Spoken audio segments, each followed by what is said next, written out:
Kia ora everybody, Snarf here. If you have stumbled upon this video, by all means, feel free to watch it. However, I should forewarn you about the purpose of this video in the first place.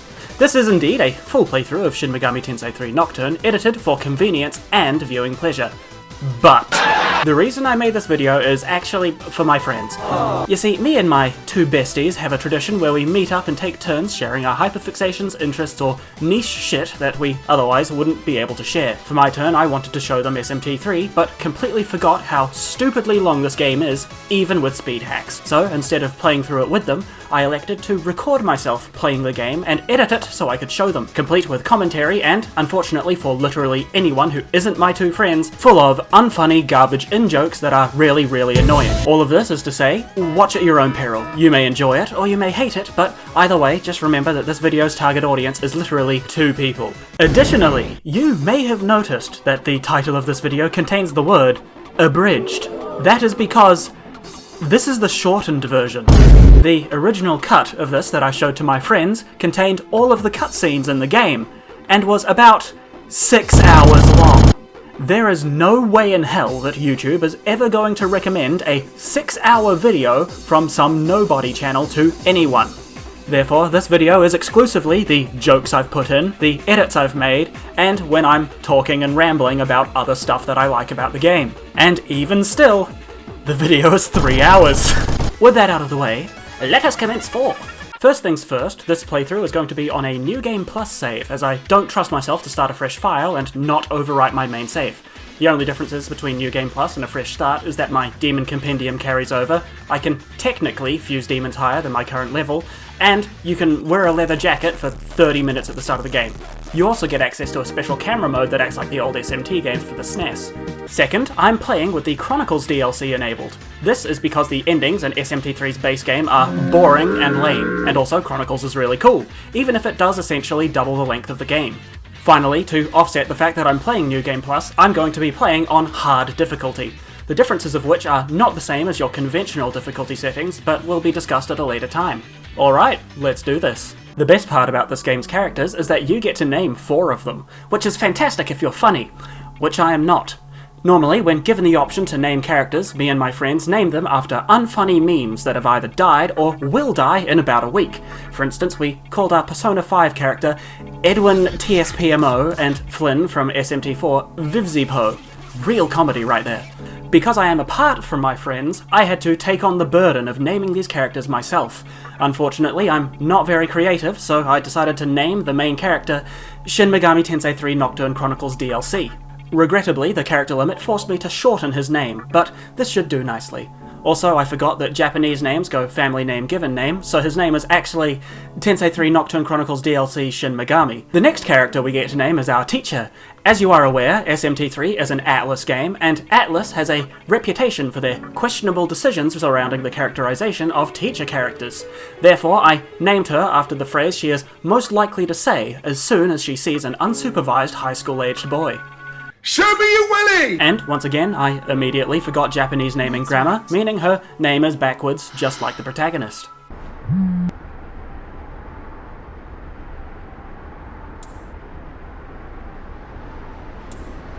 Show me your...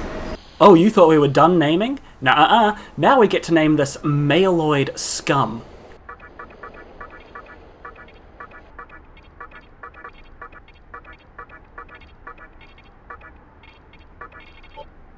His name will make more sense later down the road. Welcome to the Overworld. This area has perhaps one of the best tracks in the entire game, and it literally only ever shows up in this one location.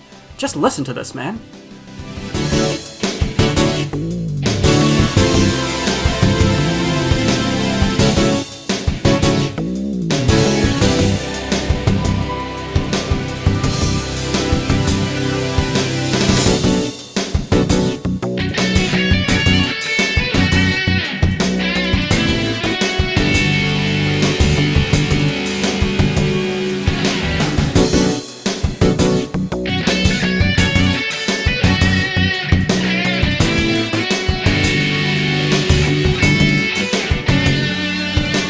The time has come to name our final character.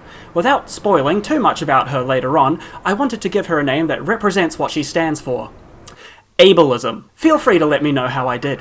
Anyways, Fedora Man has finished yapping, so we're off to meet our teacher and our friends in a hospital. As you do. And who do we see as soon as we enter the building? Our lovely friend Sia, who, oh my god, is fiercely loyal to denim. Look at this fit. We got the jurt, the dress, the jutes, the jeg warmers, a jerse on her gelt. Do not play coy, Sia. We know your ass has the dra and jong on under there. Her skin must look like raw lobster when she takes that stuff off. Anyway, you know who is looking for right now.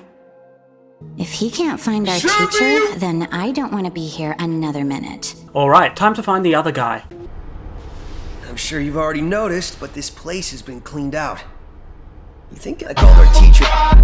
Oh yeah, also, because I've seen this whole game before many times, I sometimes accidentally skip past dialogue. Rather than fix this with editing, I will instead superimpose apple-bottom jeans whenever I screw up. You're welcome. I bet she's all pissed because I've been gone so long. It ain't easy pleasing a princess. No luck finding her. We really need to find her, don't we? Look, all you need to do is confirm that our teacher isn't in the basement. Got it? Anyway, let's focus on finding our teacher. No matter what, we have to make sure she's safe.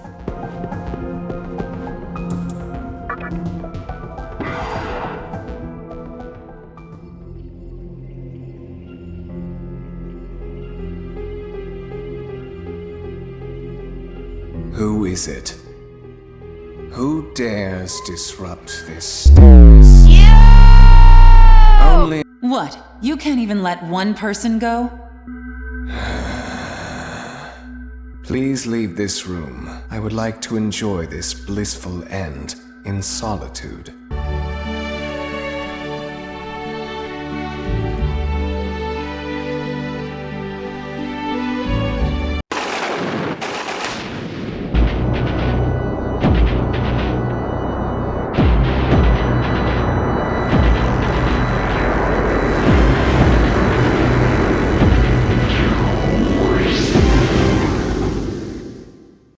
Yeah, that's right, the world just ended. 30 minutes into the game, and that ain't all.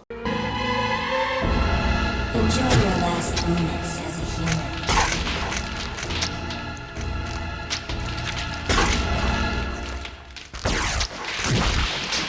Just in case you're wondering, this is what the ultimate view mode of New Game Plus looks like. It's pretty cool. And I will actually use it periodically to distinguish between base game content and Chronicles DLC content. Speaking of DLC... Here's where it all starts. In the Hemorrhoid Tunnel. While this introductory combat segment plays, I'm going to take this time to talk about why Shin Megami Tensei 3 is regarded as one of the most influential JRPGs ever made. Prior to SMT3, Megaten games had a pretty traditional combat system that wasn't really all that inventive. However, SMT3 pioneered perhaps the single most integral mechanic to all future Megaten games, that being the press turn system. Most Megaten games have a variation of this combat system, such as Persona 5's One More mechanic, but this is where it all started and it's great. You get one turn icon for each active party member, and exploiting an enemy weakness or getting a critical hit will reset one turn, up to a potential maximum of 8 consecutive turns each combat round. However, attacking an enemy with an attack that they nullify or dodge will destroy an extra turn. And if an enemy absorbs or reflects an attack, all of your turns are immediately deleted. This turn system applies both to you and to your enemies, meaning they can exploit you just as much as you can exploit them. There's a really funny clip that takes place in this tutorial area showing exactly how hard enemies can exploit this combat system.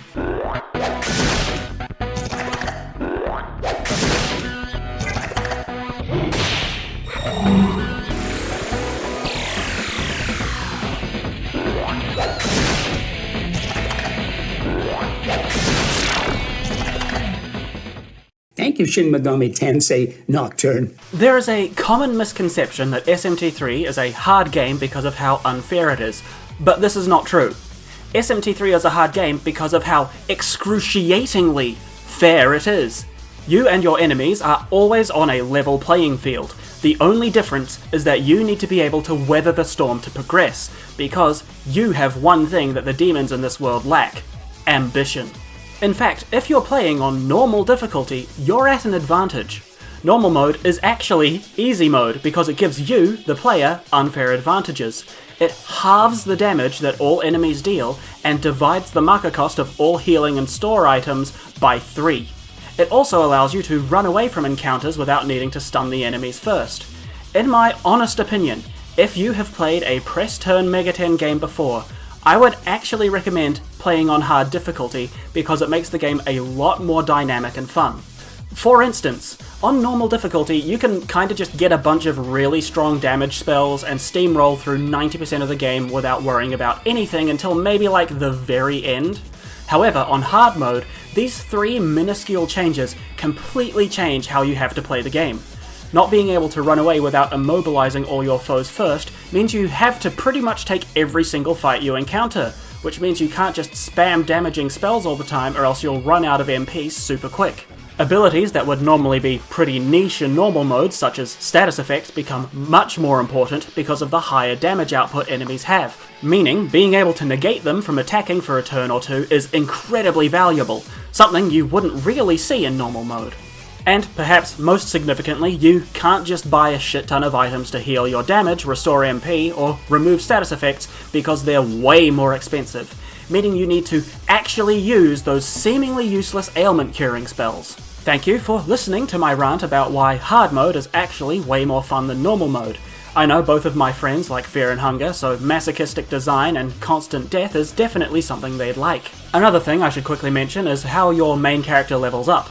As you may remember from earlier, we ate a bug that blonde kid gave us. That bug is a Magatama, one of the coolest interpretations of Magatama I've ever seen. Pretty much, whenever your main character levels up, they gain power from their Magatama in the form of new abilities, immunities, healing, or sometimes even negative effects. Over the course of the game, you get many different Magatama. In fact, this playthrough I get all of them. You can freely switch between Magatama when out of combat by pooping out the old one and eating a new one. This lets you pretty much build your main character as a sort of custom demon, which is something you need because if your main character dies, it's game over regardless of how many others in your party are still alive. Alright, that was a lot of info dumping, so it's time to get back to the gameplay. The old man congratulates us for walking down a hallway and we're back to the real world again. Your strength is outstanding. Huh? We also get to meet the best character in the game, and the closest thing SMT3 has to a tutorial. Yeah, if you want a tutorial in this game, you have to pay the enemies to explain mechanics to you. That is, if the enemies even have the capacity to speak in the first place.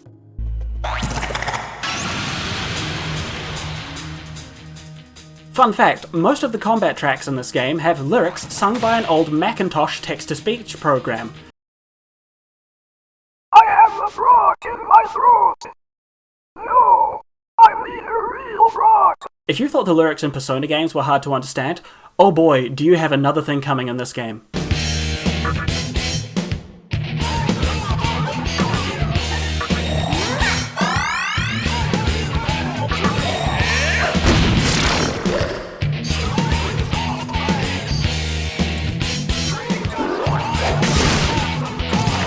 Also, just letting you know, despite being an HD remaster, the music in this game is compressed to shit in the base Steam release. Because of this, you should 100% get the fan-made music patch for this game so you can actually appreciate how great the soundtrack is. It will be linked in the description. We take our newly found pass thingy and take the bridge over to the annex, where our wicked foe awaits. Observe this fantastic negotiation tactic. Certain enemies cannot speak, and thus cannot be recruited conventionally. However, by strategically punching the shit out of Johnny Plep over here, he realizes that joining my party is a wise decision, and thus we have obtained a new ally. Unlike your main character, demons have set skills they learn on level ups. However, compared to games like SMT4, where most demons only learn 1 or 2 extra skills, most of the demons in this game have upwards of 4 skills to learn, sometimes up to 8. There's a big reward for sticking with your demons and leveling them up to get as much value out of them as possible. Observe this kind of save room. It is significantly smaller than the main save rooms we use. That is because this is a one-way Amala drum. You can teleport back to the main save room, but you cannot teleport from the main save room back to the sub-terminal. The reason for this is because SMT3's difficulty is gauntlet-based. It's not about the enemies being super powerful, it's about being able to endure a long gauntlet of fights, encouraging preparation, planning, and specific demon choices to survive. If bosses had a primary terminal right outside of them, then their fights would be a joke since you would get to face them at full strength. Most bosses are more of a final check to see if you actually manage to power through the gauntlet or if you're just surviving by the skin of your teeth. Speaking of bosses, meet one of the only voice-acted demons in the base game. Hey, Buck! I've never seen you around, and I don't like your face! You trying to get by without paying respect to me? The almighty Fornius? The original release of SMT3 didn't have any voice acting for any of the characters. It was all text-based. These voices are an addition of the HD release. I wish they put the effort in to voice act the rest of the demons as well, especially considering the total amount of dialogue in this game is about 5% of the average voice acting required for a single act of Persona.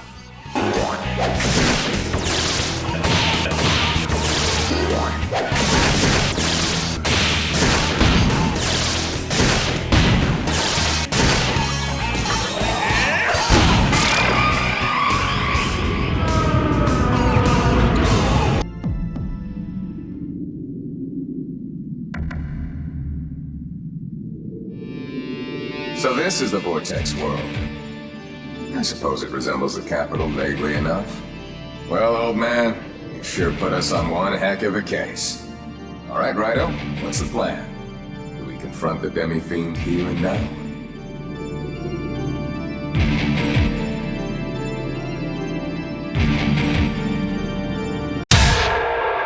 This is Rido Kuzunoha the 14th, the star protagonist of one of SMT's sister series, Devil Summoner. As a part of the Chronicles DLC, Rido and his feline companion Goto join the story. Goto is more like a tolerable version of Morgana, proving Atlas can make good animal companions, but just actively choose to make them annoying. Upon reaching Yoyogi Park, we are given the option to dismiss Pixie so she can be with her people, but it seems she's developed some feelings towards our demi-fiend here.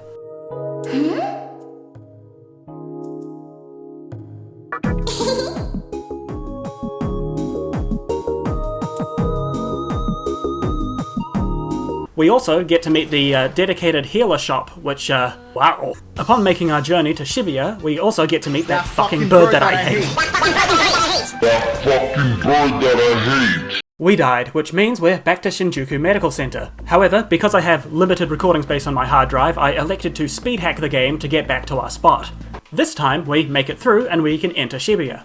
Observe, in this room, this special box. This is a Schrodinger's box that simultaneously contains two rewards. One of them is good, the other is just a single lifestone, which, at this stage of the game, is even less useful than a singular medicine. The reward you get is determined by chance according to the current cycle of Kagutsuchi displayed in the top left corner. As you walk around, the phase changes similar to that of the moon. A full Kagutsuchi guarantees the good reward, whereas a new Kagutsuchi guarantees a lifestone. The lunar cycle also affects other events in the game. For instance, certain skills grant guaranteed critical hits when Kagutsuchi is at its brightest or dimmest. On normal mode, enemies will not let you flee during a full Kagutsuchi and also become extremely agitated, completely altering your dialogue options and results. Certain enemies that were previously impossible to negotiate with, such as Praetor, can actually be recruited on a full Kagutsuchi, and so on. This mechanic will pop up every now and then throughout the game. Also in Shibuya, we get introduced to two new systems. The first of which is... We hope that our secret art will be of help to you, Master of Demons. There are more cathedrals elsewhere. Feel free to drop by. Welcome to the Cathedral of Shadows, where demons gather. Also yes, that is the goddamn MIDI piano you hear. Remember, Atlas didn't have its big Persona money cows at this point. Speaking of money cows, next we go to meet a familiar and monetizable face. As you can see, he sells some Magatama, but since this is hard mode, they're at a pretty steep price.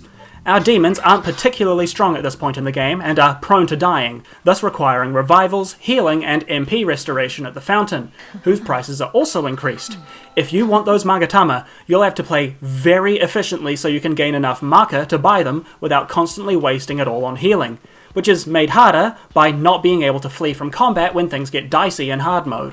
The upside is, from all the fighting you get a lot of experience. Our lovely pixie friend levels up so much in fact that she does this.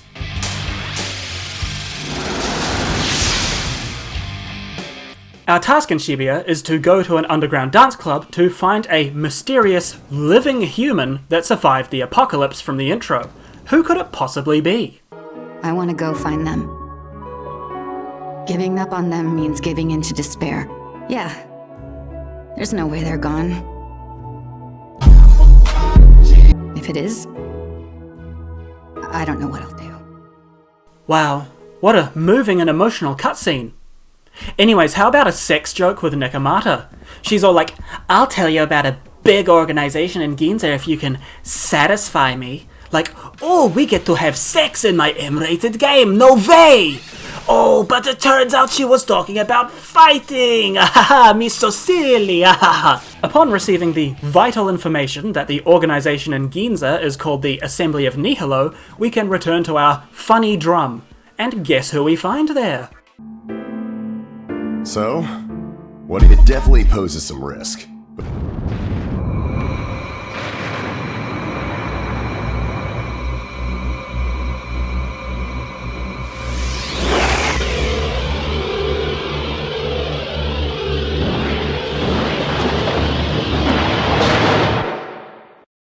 Looks like you're still safe. It seems that the link failed and you fell into the Amala network.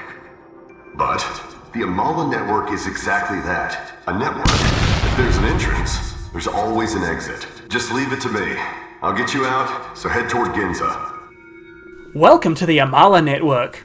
It's a pretty big jump in difficulty on hard mode as well, because the distances between save points are quite long and the enemies frequently jump you in squads of 4 or more. This is made infinitely more tolerable, however, due to the new battle theme that plays in the Amala network. I got this!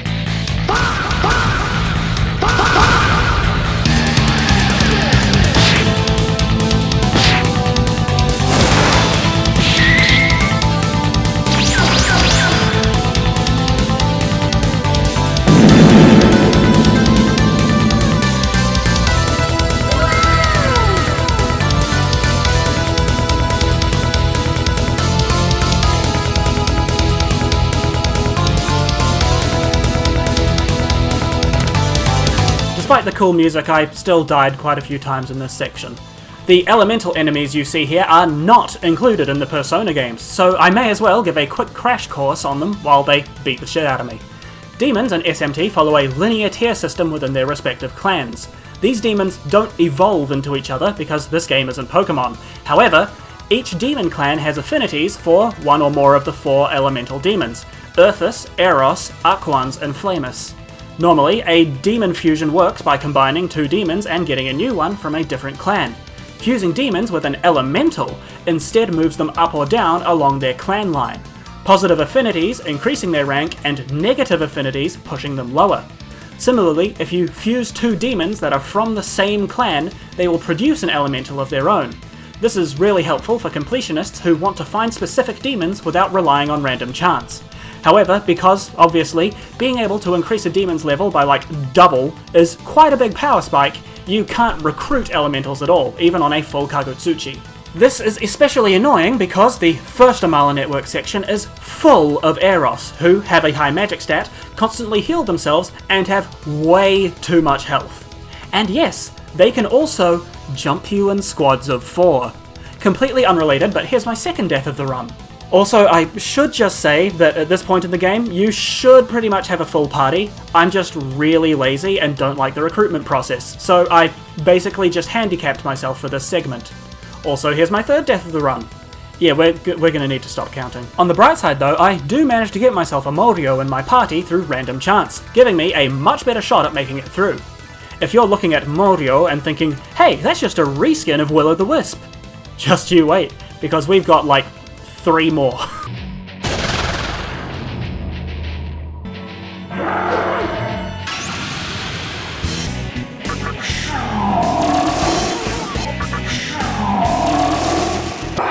Alright. Welcome to Ginza, or as the characters in the game call it, fucking Ginza, mate. This area is more or less where the main game actually starts. It introduces 2 new spots, Rag's Jewelry, or, if you're skipping the dialogue, Mr. Cum.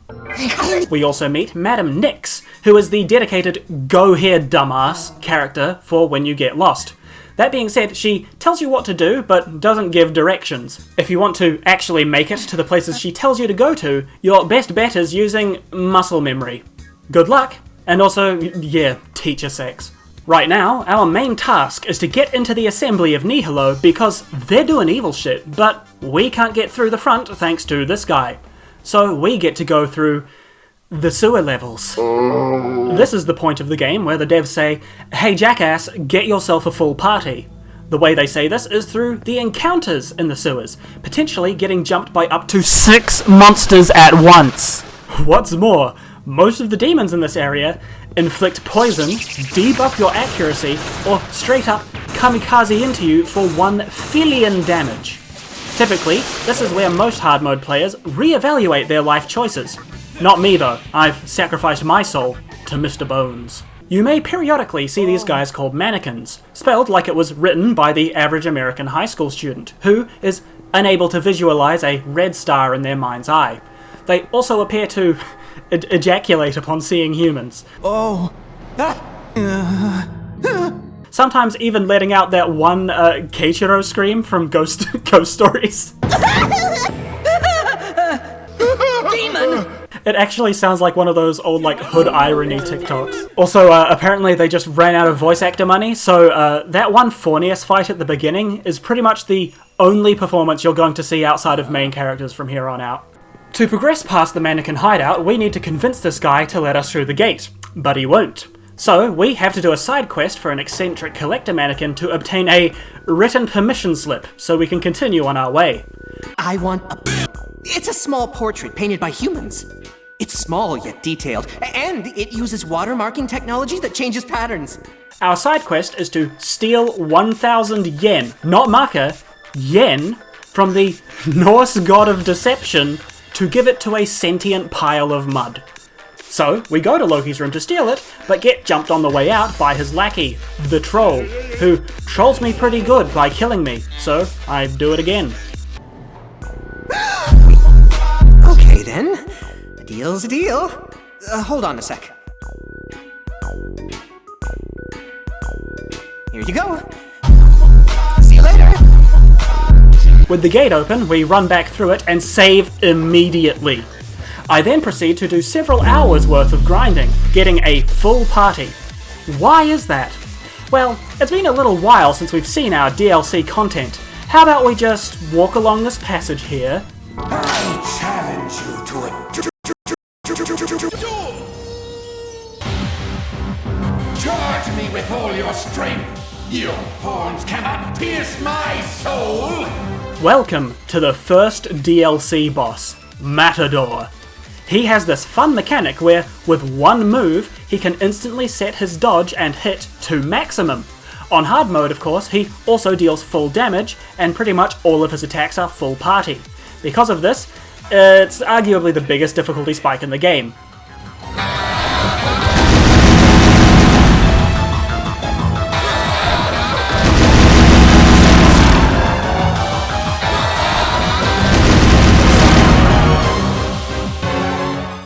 So I go back and do a marginal amount of extra grinding. Only a marginal amount. Upon returning from my small amount of grinding, we return to the Cathedral of Shadows to do some fusion for my now fully leveled party. We sacrifice our Praetor and Morio to create Momonofu, an early game powerhouse with physical resistance and high physical damage. Then we return to the Corridor of Death, using Traffery to avoid unnecessary damage in fights. Now, it's time for the rematch. It is now time to discuss the most vital aspect of all SMT3 boss fights, buffs and debuffs. In SMT3, buffs and debuffs can stack up to 4 times, increasing or decreasing parameters by 25% per stack. If you want to beat bosses on hard mode, you need to exploit the shit out of these. However, whether your buffs or debuffs will work is determined by if the enemy has Dikaja, which dispels your buffs, and or has Dikunda, which negates all debuffs. Matador has Dikunda, making it so he can get rid of all debuffs in one turn, and also has red capote to instantly max out his evasion immediately after. However, he has no way of dispelling your party's buffs, which is why before even touching him, I spam every single buff that I have.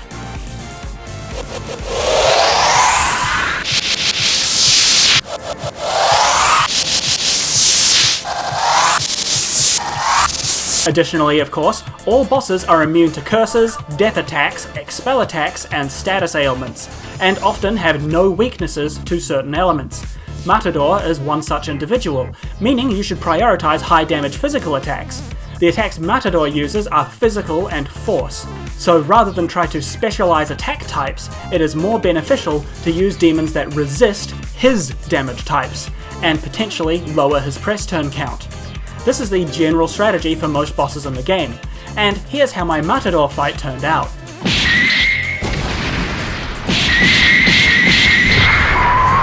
With Matador out of the way, the meat of the DLC now comes into play, revolving mainly around two things: Fiends and the Labyrinth of Amala, the latter of which is where we are heading now to meet up with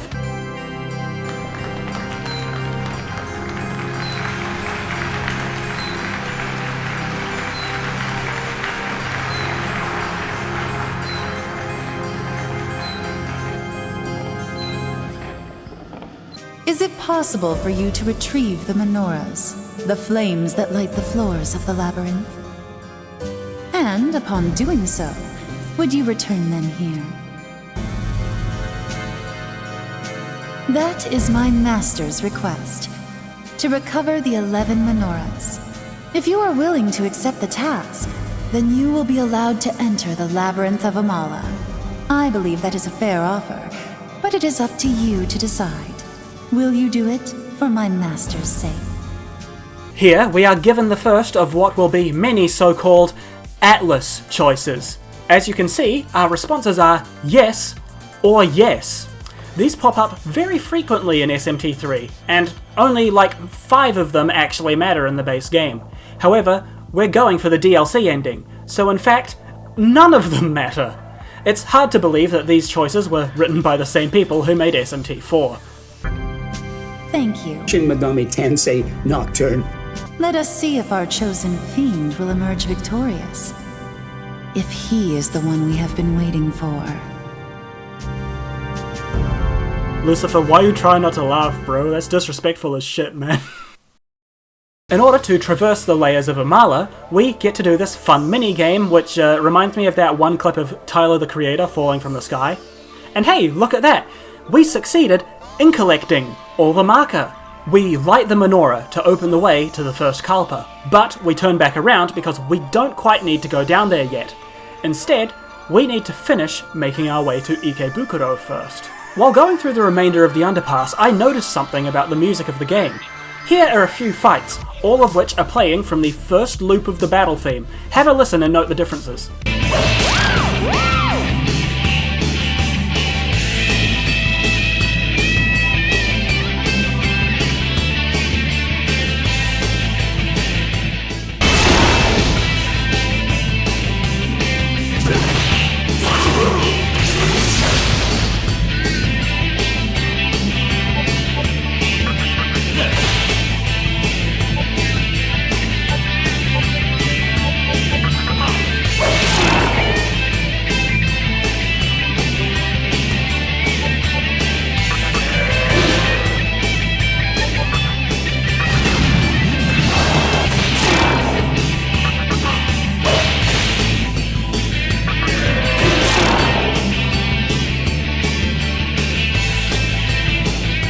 I literally didn't notice this until this playthrough, but the game randomly selects guitar solos each time the theme repeats.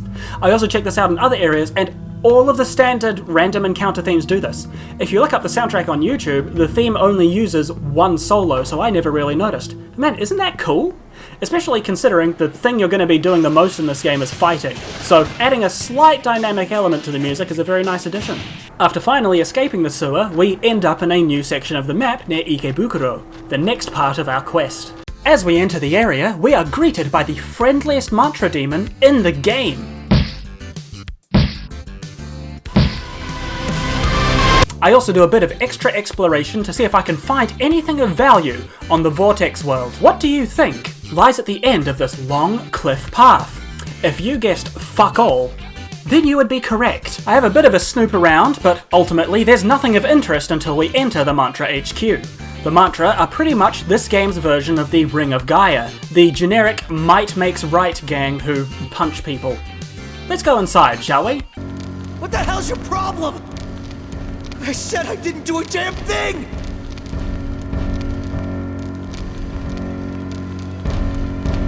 There's more? No way. Shin Megami Tensei Nocturne. Is that you? Hey, you gotta help me. We don't have time to waste here. Show me! She's...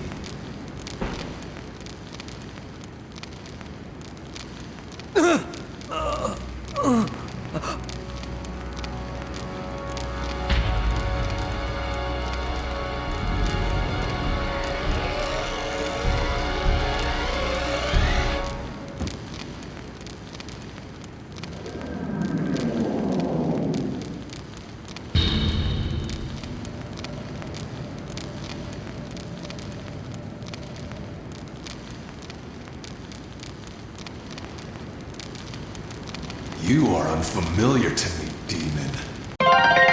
Before we continue, I just need to make something very clear. So Thor is a Nordic god, and although I don't necessarily need him to be voiced by a Scandinavian, I find it strange that they didn't let the Swedish voice actor who played the Hellbiker, Vagskelathor Joel, be the voice of the only Norse god that talks. The guy who does Thor in the game does a fine job, but he just sounds so American. So to rectify this, I reached out to Vagskelathor Joel and asked him to do all the lines in Swedish. So let's rewind this and try again.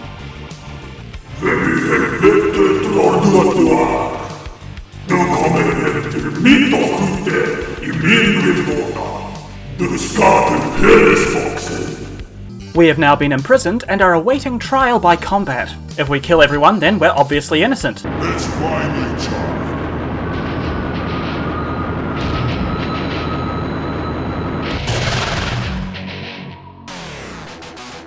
Oh, du fick Tetris? Du har blivit. Du har så baston manakam. Oss, och då, sekalichi to urusundo yo kamikai. Skate, senbonsaku. Und då fick det chikin till basti. El rostro de la muerte.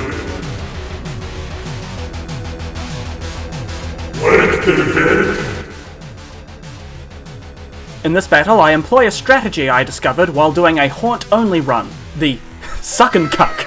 We use draining abilities to suck the enemy so we can cuck them out of using their abilities. It doesn't work on every boss and gets harder to execute the further through the game you are, but it is a reliable strategy for otherwise troublesome fights.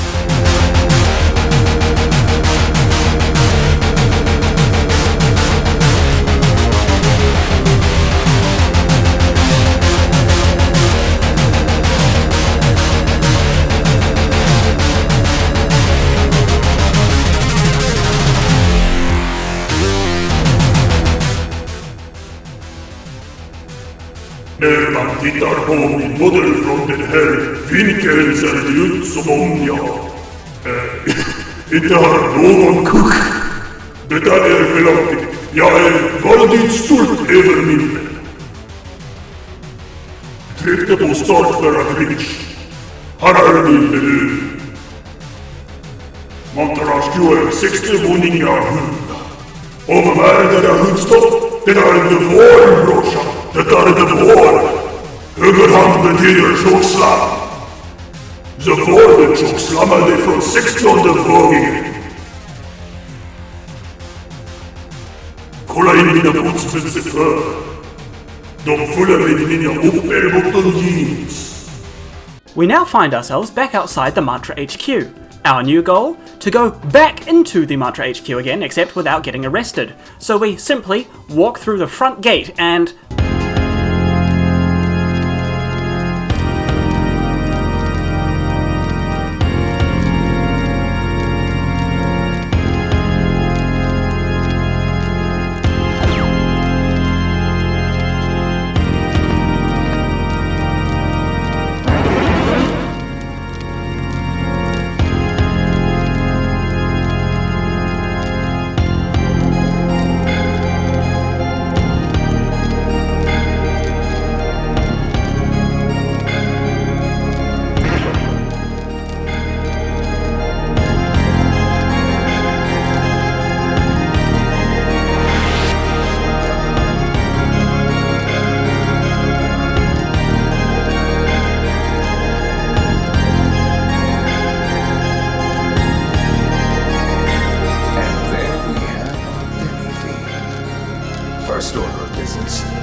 Now we get to fight our boyfriend.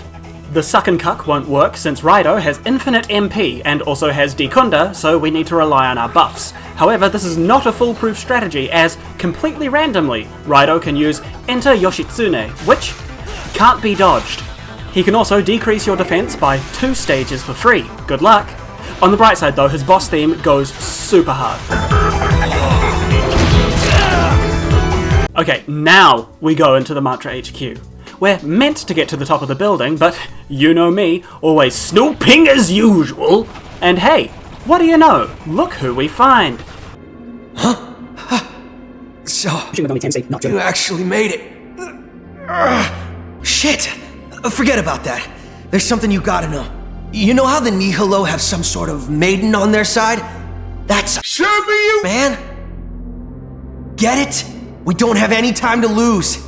Please, you gotta go save her. You know damn well the mantra, don't mess around. With your power, I'm sure you can at least do something. Me? Well, I'm just stuck here. Shin Megami Tensei Nocturne. Don't make me beg you to go. Once this maleoid has stopped mansplaining to us, we actually make our way to the top. And yes, it is imperative to the flow of the game that you have to sit in real time and wait for this elevator to go from floor 3 to floor 60. Let's watch together, shall we?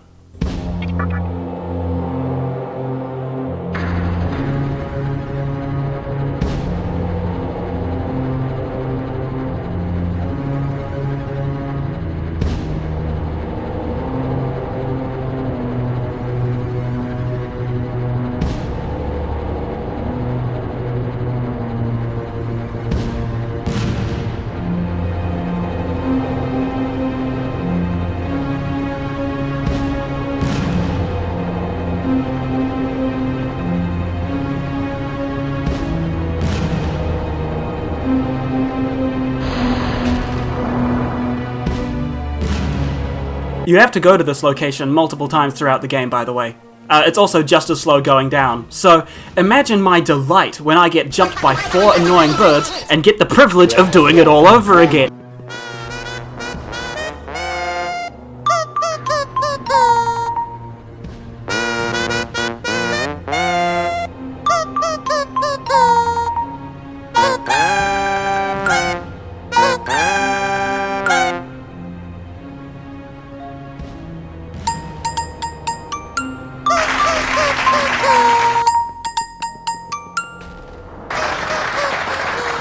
We, the Mantra, will wage war on Nihilo and obliterate them. I have already ordered my soldiers to attack their headquarters in Ginza. If you call yourself a demon, make haste to Ginza. Crush those who pose a threat to the world.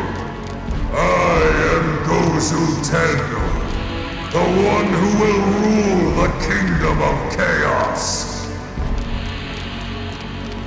Thank you, Gozu Tenno. Let's go outside and fight some more birds and go down the elevator again.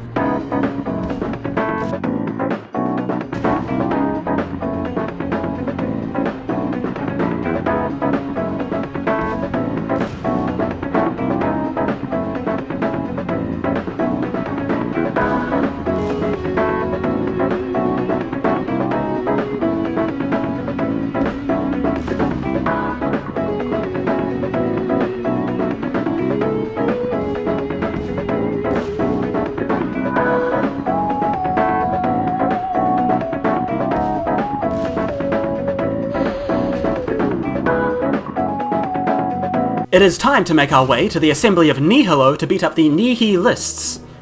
Or is it? Hey, Vsauce, Michael here. We have a slight detour to make an Ikebukuro first.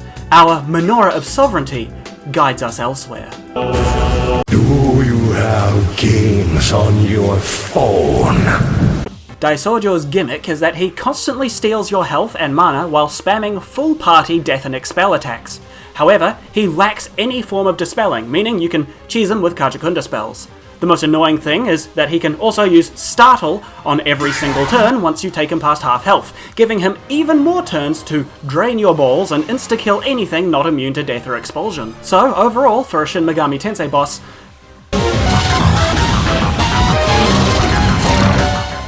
reaction. Now we can go to the assembly of Nihilo, that one place we couldn't get into earlier due to being guarded by Bareth. Once we get there, most of the work has already been done for us. Also, this guy has somehow gotten into the base too. I thought it was being ambushed. Way to give a guy a heart attack. Well, at least we're both here in one piece. So it turns out that the mantra are completely stupid and we have to do everything ourselves because we're in possession of the closest thing to a fully developed frontal lobe within a 50-kilometer radius. We have to collect all 4 Chaos Emeralds and put them in the coloured slots because Atlas tells you to. To do this, we get to run around a bunch of puzzle floors and respond to more Atlas choices.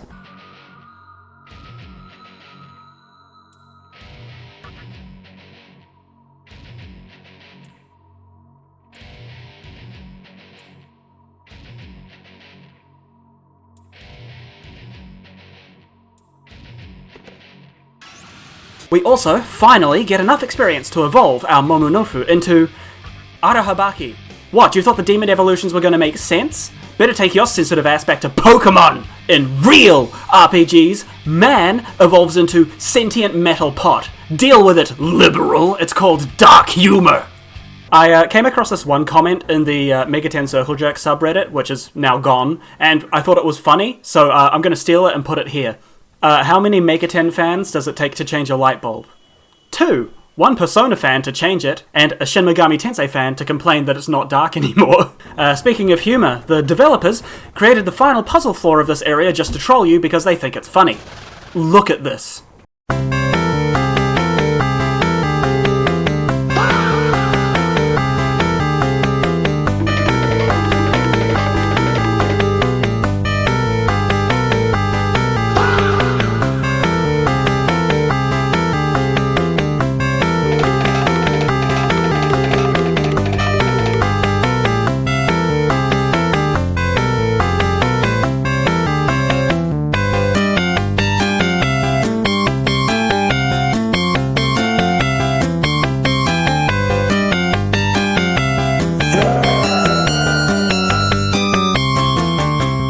And that's not all, because everything down here is designed to troll you. You have to do a Super Mario pick-a-pipe level until you find the right door.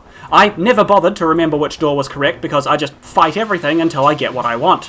But of course, I get moodoed, so I just decide to go straight for the main battle when I reload. With the final kidney stone obtained, we are free to descend through the mechanism to face our good old friend, Vegeta. Let me ask, do you know why Magatsuhi exists?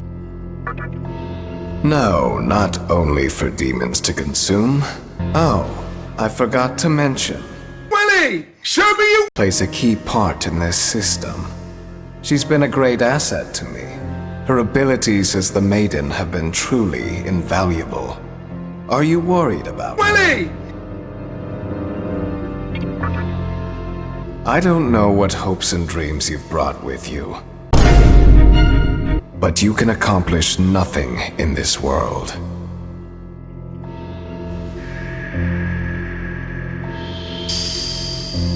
Now, go and join the masses that fell before you.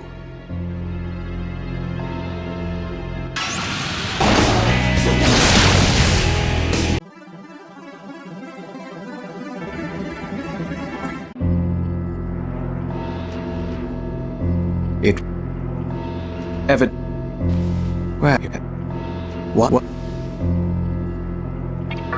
the but very take you let no you wake up say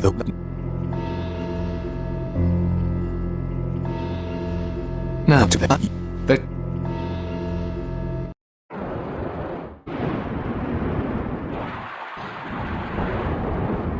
do you at the you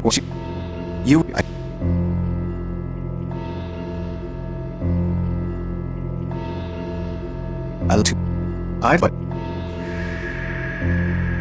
now So, we managed to beat Osei, but the nightmare system was activated anyway. What a horrible fate! I sure do hope nothing bad happened to our best friends in the whole world, the Mantra Demons. We better get back to HQ just to make sure. Oh, hey, Sia. Listen. Shin Megami Tensei Nocturne. There's something I've been meaning to tell you. I finally decided to play by the rules of this world. I'm sure you already know, but there's a purpose as to why this world exists. To create a new one. And I want to be the one to do it. I know that sounds crazy, believe me. But then I remember that voice. I am over here stroking my dick. I heard it the moment the world changed. I got lotion on my dick and I'm just stroking my shit. You must have heard it too, since you survived. I'm horny as fuck, man. I'm a freak, man. Like for real. The previous world was full of waste, clogging up our thoughts and choking out any real progress. From an overabundance of things to an excess of people. We ran out of useful things to make and meaningful things to do. All we did was kill time. That voice. It told me I could choose. You should kill yourself now. You fought your way this far. You know what I'm saying, don't you? No. No. That's too bad. From now on, I'm gonna start collecting Magatsuhi. Yeah, cool. Thanks, Sia. You go do whatever you want. I just want to go and raid the cells for items downstairs. I don't want any more distractions, thanks. Oh, hey, Under Dev. She's not with you, is she? What the hell are we doing in this world? Like a couple of clueless idiots. Hey, speak for yourself, why don't you? I know exactly what I'm doing, thank you. You don't have 700 hours in this fucking game. I could beat this whole thing without you, and it would be easier. Guess I'll have to place my bets on that prophet guy. Maybe he can tell us about and what we should do from here. Not like standing around here is any safer. Figure I might as well take my chances. Lates. Lates? Who says that? Top 10 slang words we, yes, you and I, are bringing back in 2027. That was a whole bunch of our time wasted. Valuable time that I could have spent doing much more valuable things like, I don't know, standing in this elevator. You're my fucking problem.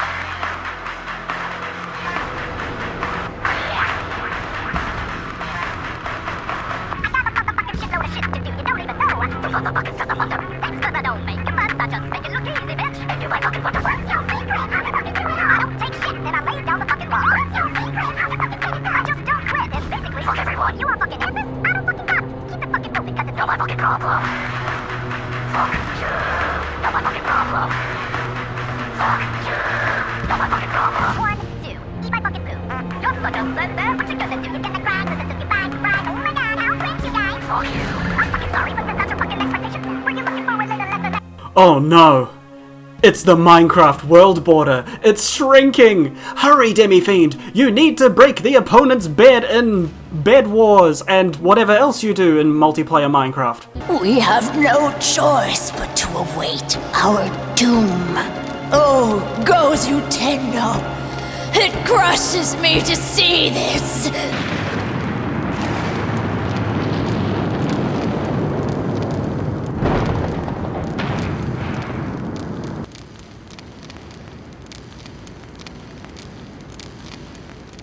So no head? Oh, for fuck's sake. När du sa så no head, jag kunde inte gå för de här rapporterna på grund av en dum gulvfobbi. Jag hoppas att kriget att Google Translate är bra konstigt. Vad fan hände det just nu? Eller ljud till de påståeligen påminner. De här råden så stora som mina armar, jävla helvete! Eller gud skulle det den här killen något. Astrid Lindgren kallar sig på taket. I will go on a quest to realize my dream of a perfect strong thrive. Hey, vill du se min bild?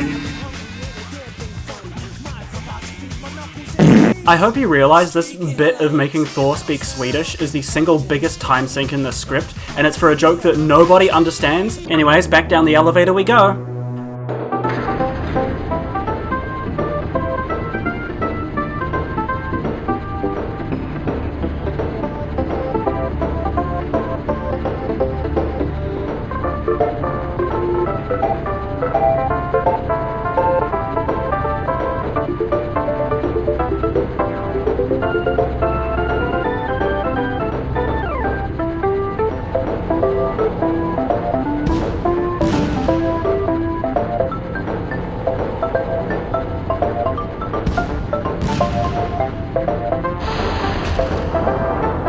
Our next destination takes us outside, so let's just go out the door and... oh no.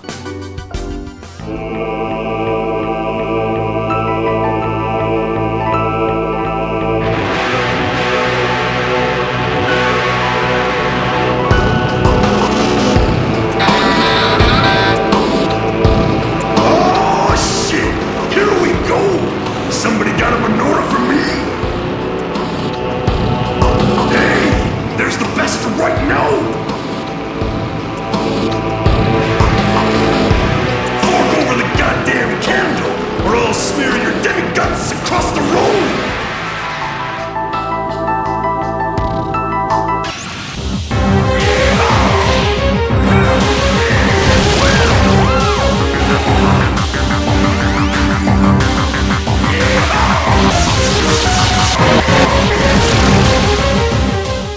Yeah, it's time for another bit of grinding.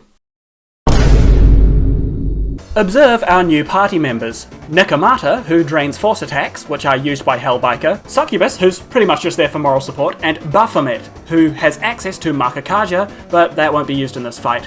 The idea was to make it so that I could use my heavy hitter, Arahabaki, even though it's weak to force, since Hellbiker's only force attacks are full party. It means any attempt he makes to exploit Arahabaki's weakness will automatically end his turn thanks to Nekomata. Nekomata herself also has access to charge and stun needles, not for the stun, but for the physical damage. At this point in the game, Tensei Nock is kitted out largely to be support, since he has a super cheap heal and a high magic stat to help keep him and the heavy hitters in the fight. I managed to get Hellbiker down to half health, and then... You're the first one to ever keep up with me! But can you keep up with this?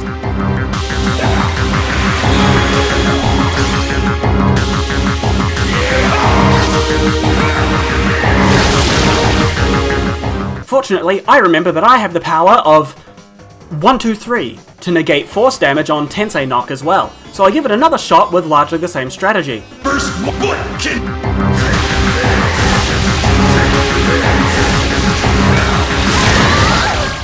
Oh, he has a fire attack too. Looks like it's back to grinding we go. Our hot autistic cat girl evolves into Cat Gilf. We go into the Hellbiker fight one more time with essentially the same party composition, but just a few key differences.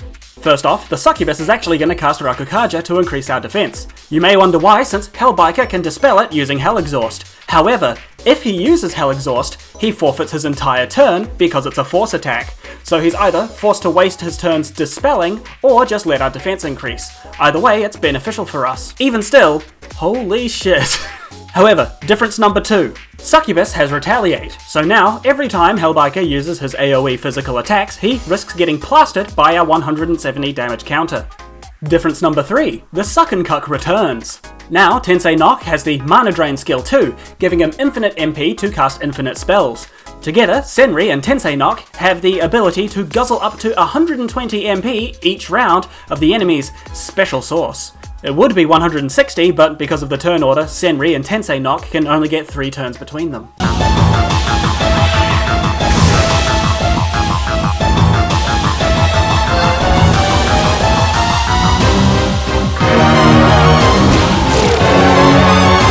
With our third fiend slain, we acquire our 4th menorah, which means it's about time for us to pay a visit to our mysterious friends.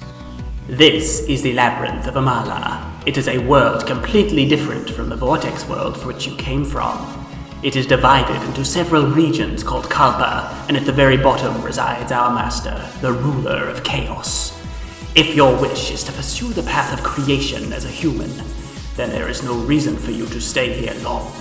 What this Lost Soul means to say is that if you want to pursue the conventional and shit endings of the base game, then the Labyrinth of Amala isn't important.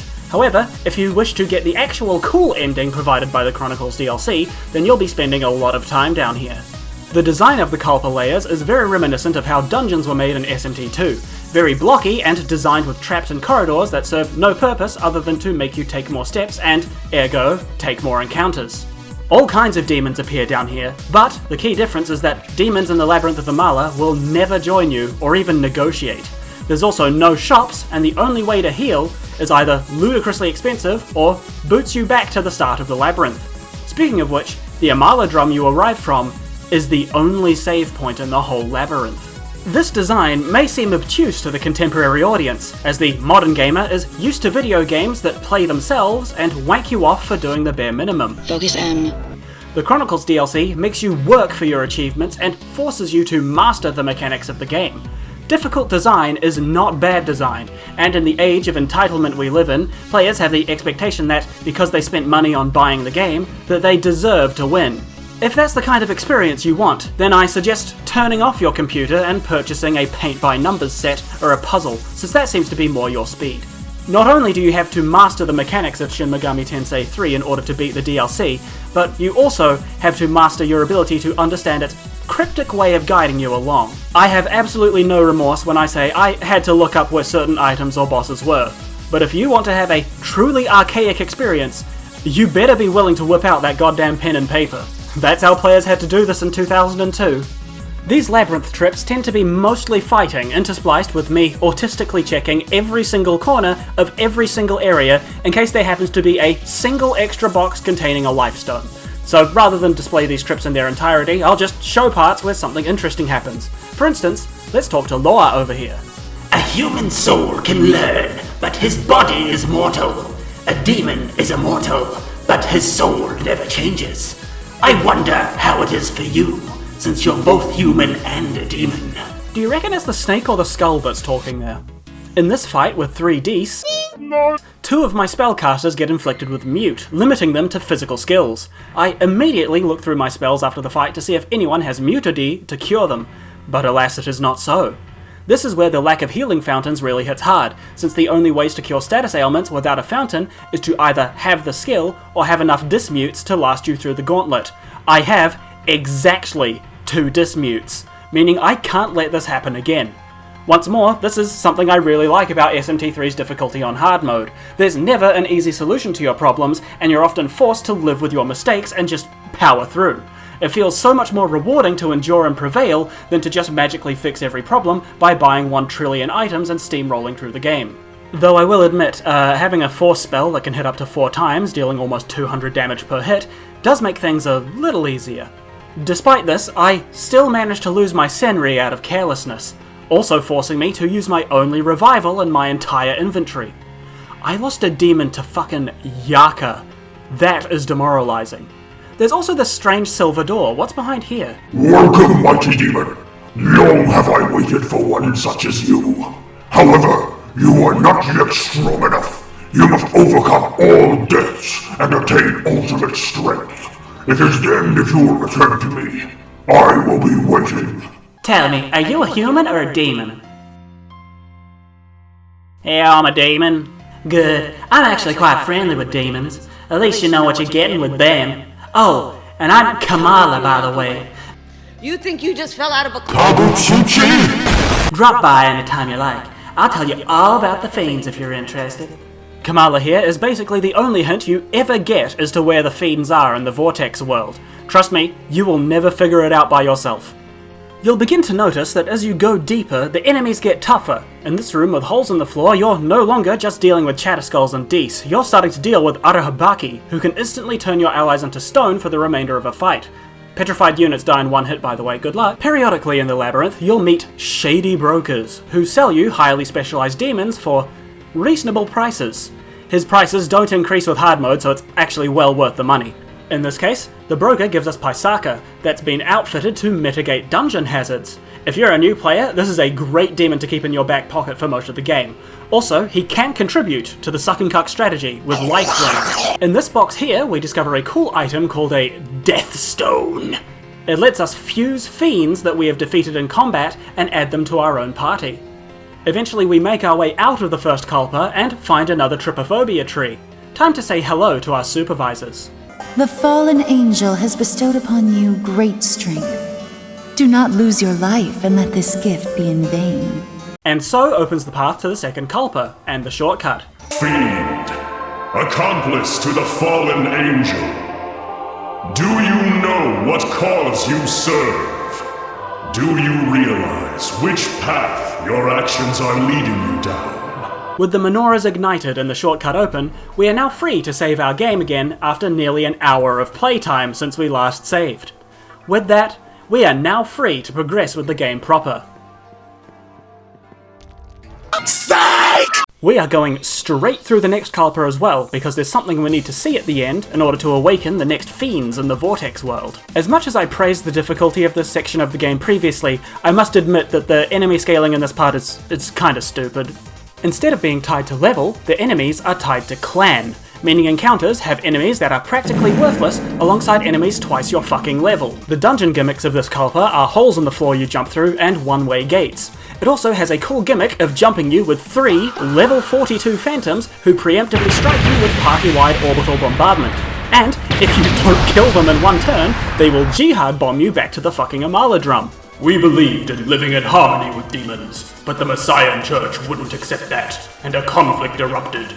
What we didn't realize was that our worst enemy was already... No, I'm not fucking saying it. This is a reference to Shin Megami Tensei 2 on the SNES, a game which I have recently played through and it's actually pretty cool. However, I'm not going to wank its game design because it's kinda shit, sorry. But the whole game was about the corruption of the Messiah Church and a rogue, genetically engineered savior of humanity. Yeah, the plot of the game is nuts. Everyone listen! The world has lost its power under the reign of God. Because of that, we are on the verge of destruction. What you say? But there is no need to fear. The Ring of Gaia will ensure our survival.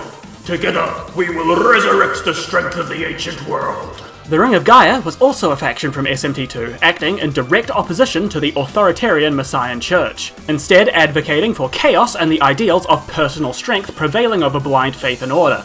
Imagine the mantra from earlier, except actually interesting and not complete buffoons. We believe that God's teachings are absolute, everything in His will. Reality hinges upon His words. You must leave this dreaded place and fulfill the part for which you were originally intended. I think at this point it's probably important to mention how divinity actually works in SMT as a whole. Bear in mind, I don't actively go looking for information on how this stuff works, so I'm just going to confidently lie to you. So, as far as I understand it, the people who talk about God's will aren't religious fanatics. They're correct. God, or rather Yahweh, is canonically the ruler and creator of the universe that we currently live in. This is not to be confused with what is referred to as the Great Will, or in later SMT games, the Axiom. The Axiom is an unknowable, multi-cosmic force that permits gods such as Yahweh to create and destroy universes, though this is a bit of an oversimplification. Within universes, the existence of humans is mandatory, as is a requirement created by the Axiom, which even supreme gods such as Yahweh must adhere to.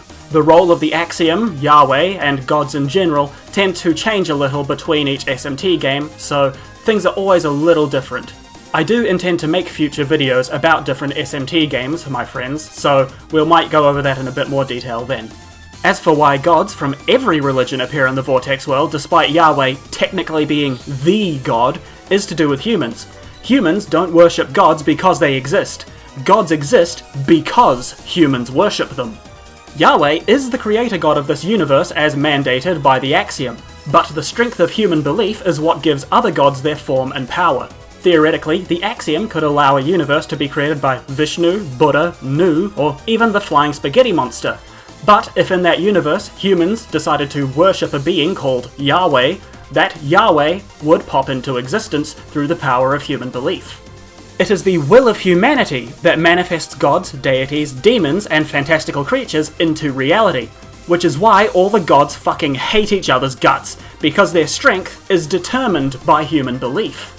That's right, human belief is a tangible resource in Shin Megami Tensei. So rather than humankind developing a need for gods, the gods develop a need for humans. To be forgotten by mankind results in being erased from existence. The fact that Atlus has created so many games that appropriate the myths and cultures of nations worldwide, yet still continue to be one of the most praised RPG developers of all time, is a testament to how fantastic they are at integrating mythology into their stories. As you probably know, I do not like to associate with online groups in any capacity, but I still occasionally interact when I need something. I shit you not, half of the people who love SMT are religious themselves and genuinely say that SMT helped them discover, shape, and understand their own spirituality. I would know, because I'm one of them. I think part of what makes Atlus's stories so effective in their use of mythos is that they always have their own story elements that other gods and cultures then interact with, rather than having the cultures directly shape the story of the game. In SMT3, for instance, the main meat of the story is about the death and rebirth of the world through Kagutsuchi, Amala, and Magatsuhi. Through these story elements, characters vie for the privilege of creating a new world. These concepts alone don't involve any specific cultural stories or myths, and could theoretically be used with any number of completely imaginary monsters, characters, and whatnot. Atlus then incorporates the real-world cultures on top of the central story/objective, and explores how different cultural gods, heroes, and concepts would interact with this hypothetical central story.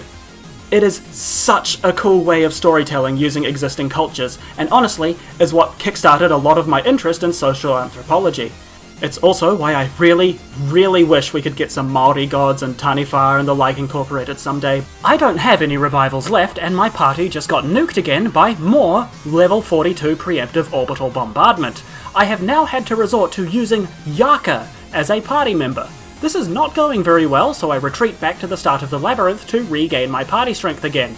It means I'll have to start the second Kalpa entrance again, but I'll also be able to go much quicker since my autistic exploration of every crevice of these mazes has already been done. You're pretty strong. I'll sell you something special. Interested? Here's what I'm selling. A demon that can heal anything. You'll be glad to have one around. With that well-rounded bosom, I think anyone would rise to heaven getting healed by her. I'm asking 30,000 Maka. I know it's kind of high, but it's well worth the price. So, you want it? It's yours, my friend. Oh yeah, baby, she's a keeper. Prayer is the single best healing spell in the game, and we keep that ability in one form or another for the rest of our run. I'm still playing it safe though, so I make sure to save once more. A long, long time ago, I was summoned by a human, and we talked of many things. What he had to say was very interesting. Do you want to hear it? No. Ha, never gets old. You're going to notice now that the gameplay is at double speed.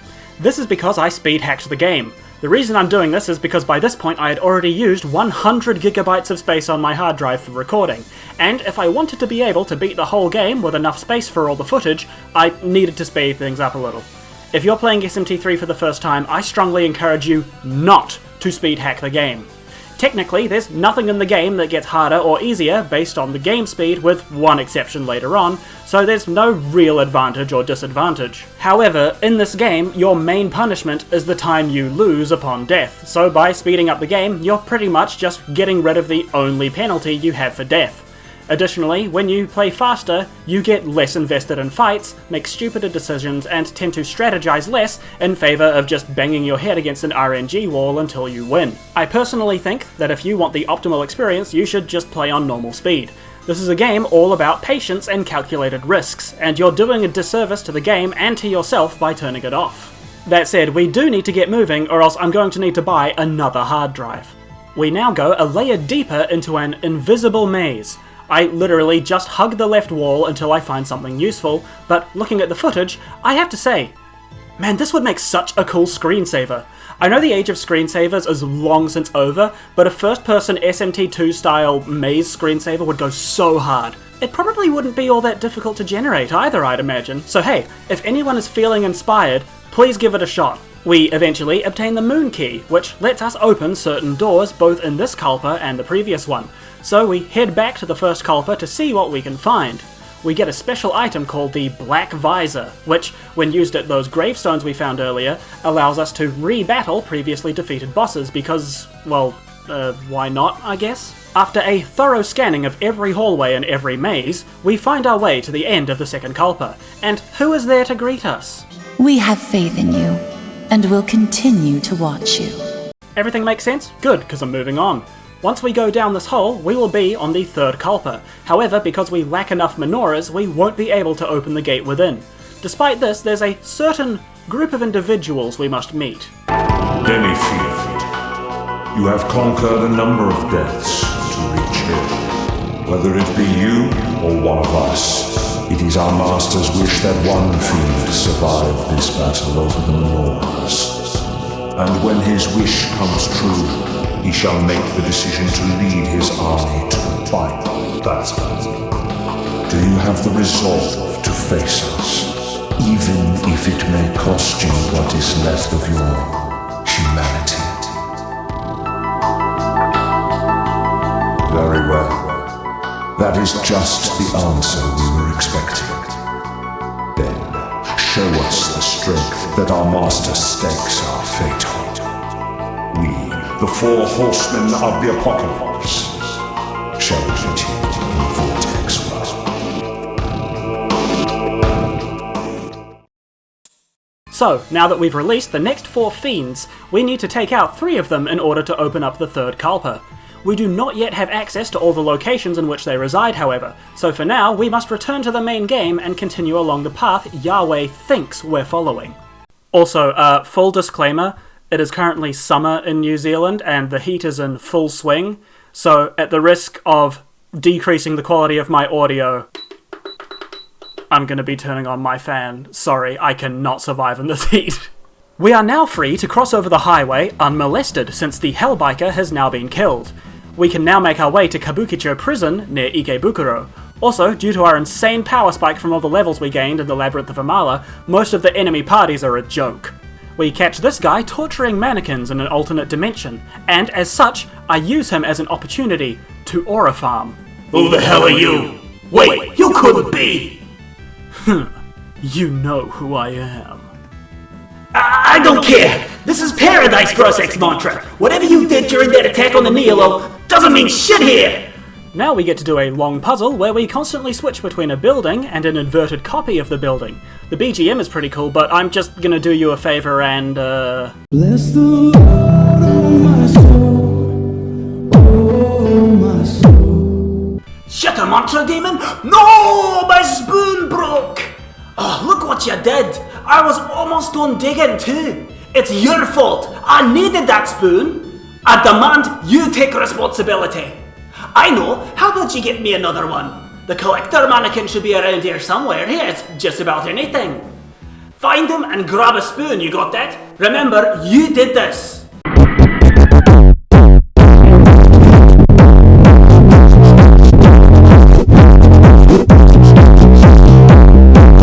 Huh? A spoon?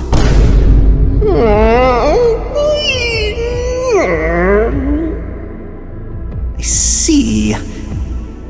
Okay then, you did help me with the bill and all. Oh, this is incredible! I dug the hole in a flash! Alright, I'm out of here. See ya!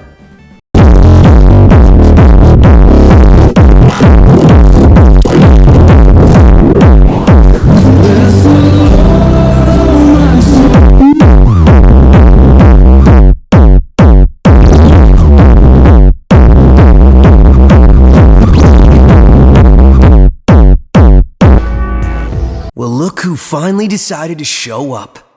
Don't tell me you came to save me. Too little, too late, don't you think? Excuse me? Man, screw you, Goon Cave. You managed to fail at getting teacher sex in an Atlas game. You are beyond help. You're leaving? Sure, go ahead. I didn't expect anything from you anyway. An awesome power that'll lead me to the truth. I hear it. It's calling to me.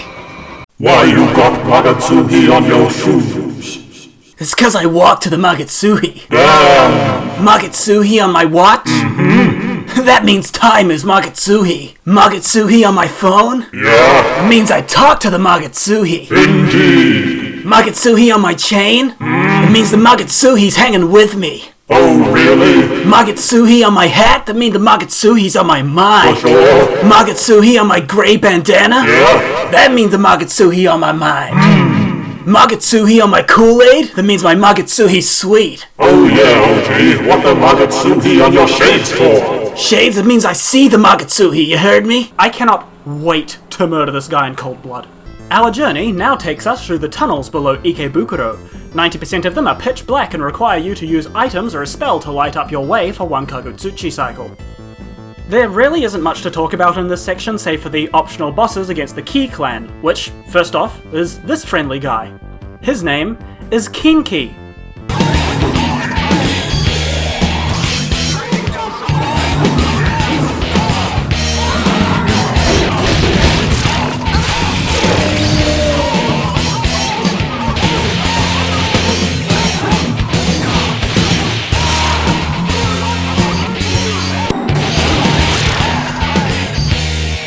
Now that we've taken out these three, the final Ki fight unlocks. My name is Omyoki. Are you the one who slew my partners and awakened me? Nah. You cannot fool me! Learn your weakness through my illusions. Ongyoki's gimmick is that he always clones into 4 copies of himself that are completely indistinguishable. The only way to figure out the real copy is to fight him on a full Kagutsuchi, where the correct target will have a shadow appear underneath him. He's still not an easy fight with this trick since he always applies every single buff to himself whenever you hit him, so you should generally try to have Dikaja on one of your demons. I just raw dog it though since I'm kinda the best at this game.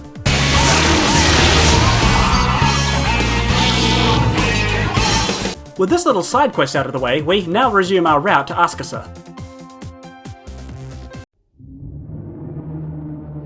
Oh, well, let's go and save first. Oh. Thank God. Surprise, surprise. Looks like we both made it. I'll need a little time to investigate.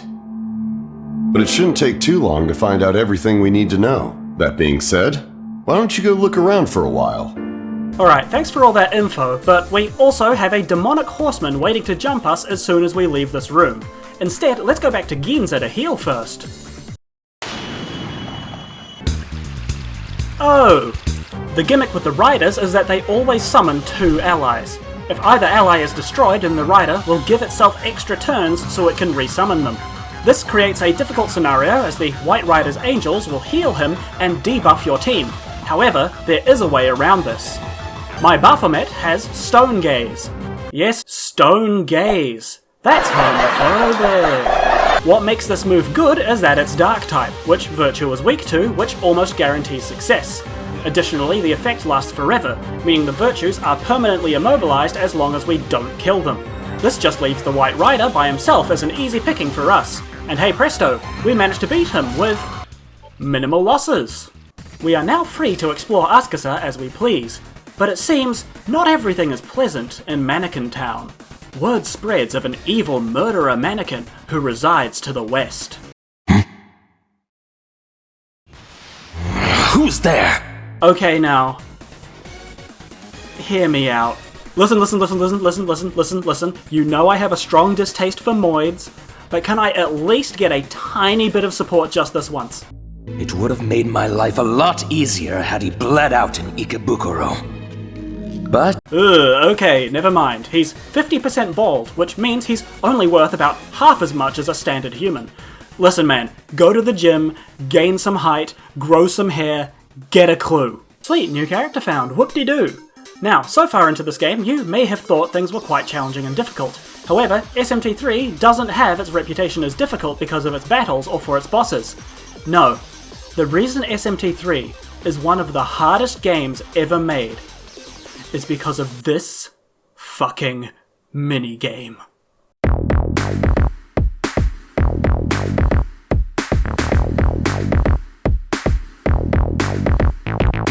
I swear to God, Puzzle Boy makes me feel like I'm fucking Dean Takahashi. Watching myself replay this while editing is embarrassing. Let it be known that I managed to make it through without using a guide. Until stage 8, and then I caved and used an online tutorial. This minigame is 20 levels, by the way. You need to beat all of them if you want the Magatama this kid has. Also, fun fact, Puzzle Boy was the name of Atlus's first ever games. If Megami Tensei didn't pop off, this would be Atlus's legacy. This is the worst Magatama in the game, by the way. Prior to the mannequins moving in, people already lived in Asukusa. However, the reason it was so important for these mannequins to claim residence in the city is because, technically, Mifunashiro, the attached area, is their, holy land. Thus, you know, justifying their forceful immigration. It's okay though, because technically, all mannequins came from Mifunashiro, meaning any mannequin can live in Asukusa, and that they get a special access to certain parts of the city that others do not. Yeah, don't mess with Futomimi, guys. He knows Krav Maga. Hey, nice timing. How was Asakusa? Well, I've got good news about the nightmare. You see it, right? That's the obelisk in Chiyoda. The nightmare system's inside there. While I have no idea how it works, it's clear this thing is a threat. Bottom line is, unless someone does something, Hikawa's about to take over the world. So, if you don't want that to happen, that someone might need to be you. New quest! Go to the actual Nihilo headquarters and actually rescue your teacher. Surprising absolutely nobody, the obelisk is, in fact, a gauntlet. The only main terminal is the one outside, and all the terminals within the tower are sub-terminals. Additionally, as good game design would dictate, the enemies get tougher the higher up you go. Me personally, I'd say this is the first proper test of the player's skill in this game.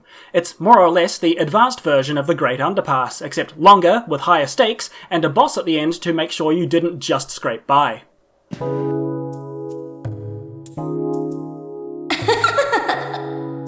Just as Lord Hikawa predicted, it seems a rat has wandered in. I assume you are here for that woman, but we three sisters guard the obelisk. We are quite unlike that useless Osei. If you want her back, you must defeat us. Well, if you can get to us in the first place. Now, come.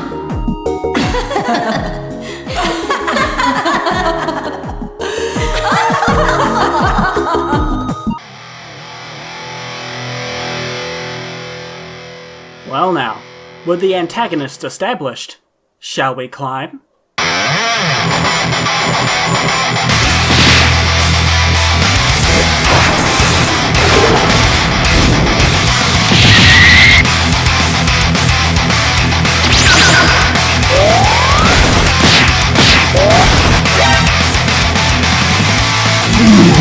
Insignificant fuck!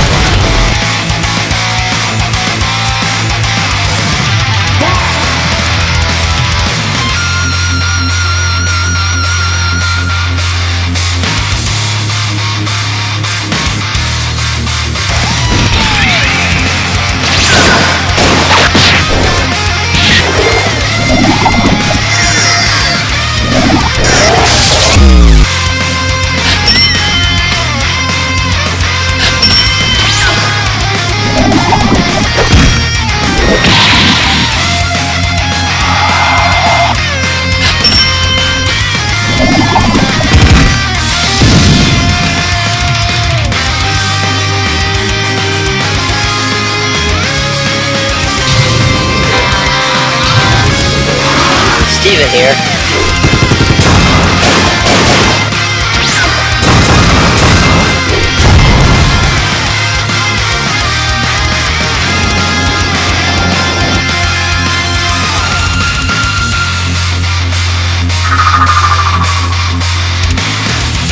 Oh hey, I know these guys. I can deal with you now.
You are free to follow whichever reason you like.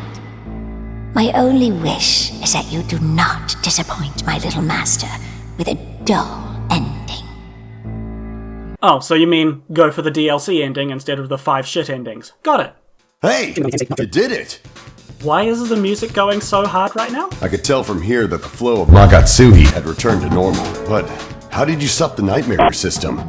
Wasn't that Maiden operating it? Oh yeah. I know it might seem like I'm making you do all the work, but I'm doing what I can. Let me share with you what I've found out so far, okay?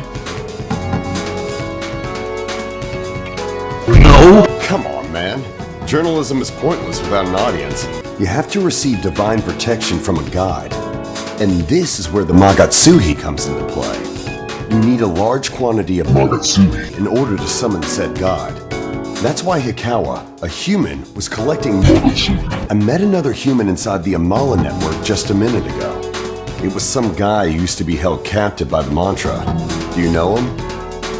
No! Welcome to the Amala Network Part 2. This time, we get the catharsis of mowing down these stupid goddamn arrows that caused me like 20 deaths earlier. Oh shoot, you guys weren't here before. You know, now that I've got some good abilities on my side, getting jumped by hordes of 5 or more has become a privilege. Once you've experienced the bliss of annihilating an entire enemy party with one move, SMT will hook you and never let go. By the way, there was a special character last time we were in the Amala Network. Do you remember him? I finally found you! I look for you! This time I kill you and feel good! For my happiness, die! Lots of me! I learned I have new magic! Ooh! I hit you! Nothing happening! I got no power! Ooh! I drain you!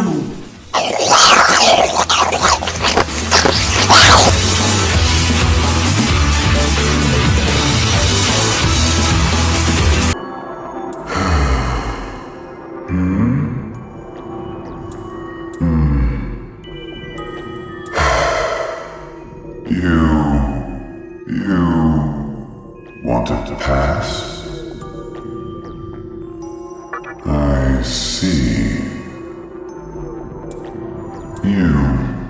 What's your name? I see.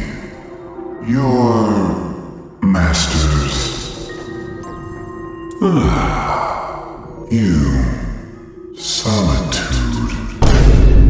You like solitude? You no good. Maybe. Differ from master. Can you live on your own? I see. Keep it up. I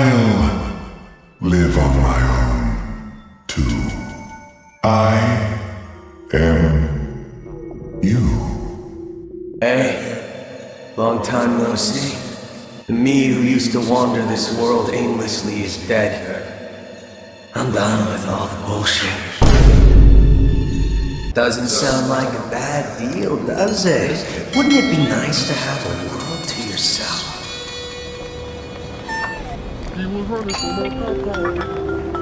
I bet you've done nothing but stumble around the vortex world without a thought in your head.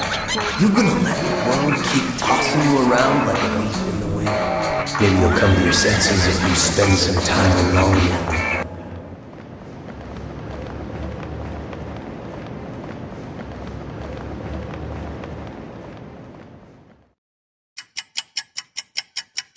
After looting Askasur a little more, we return to the Great Underpass to meet our next Fiend boss. Rather than virtues, the Red Rider summons powers, who deal high physical damage and can cast Tarukaja. It is imperative that we stun them immediately, because the Red Rider is a physical damage specialist. Observe. He can use this skill every turn. The main challenge is that his physical attacks have a high crit rate, meaning he is more likely to get additional turns. And not only that, Terrorblade has a chance to confuse your party, which means you are liable to lose turns. All of this comes together for a pretty miserable fight. With the Red Rider down, we get to return to the story via 3 consecutive cutscenes. First, we head back to Ikebukuro to meet... To be frank, I will not feel at ease until all this is over. Do you not sense something wicked?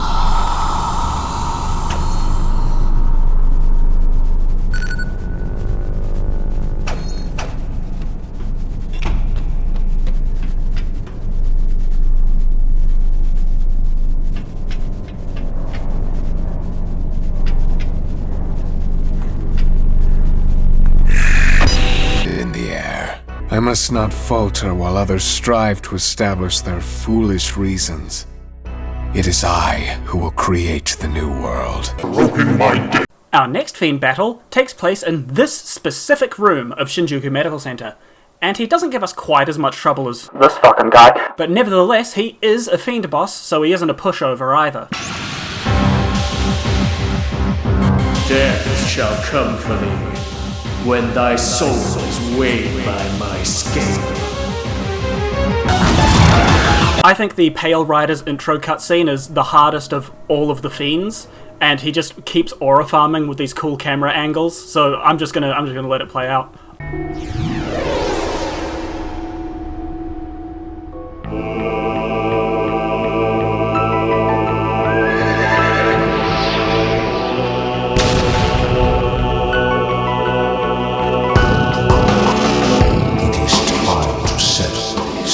Once and for all.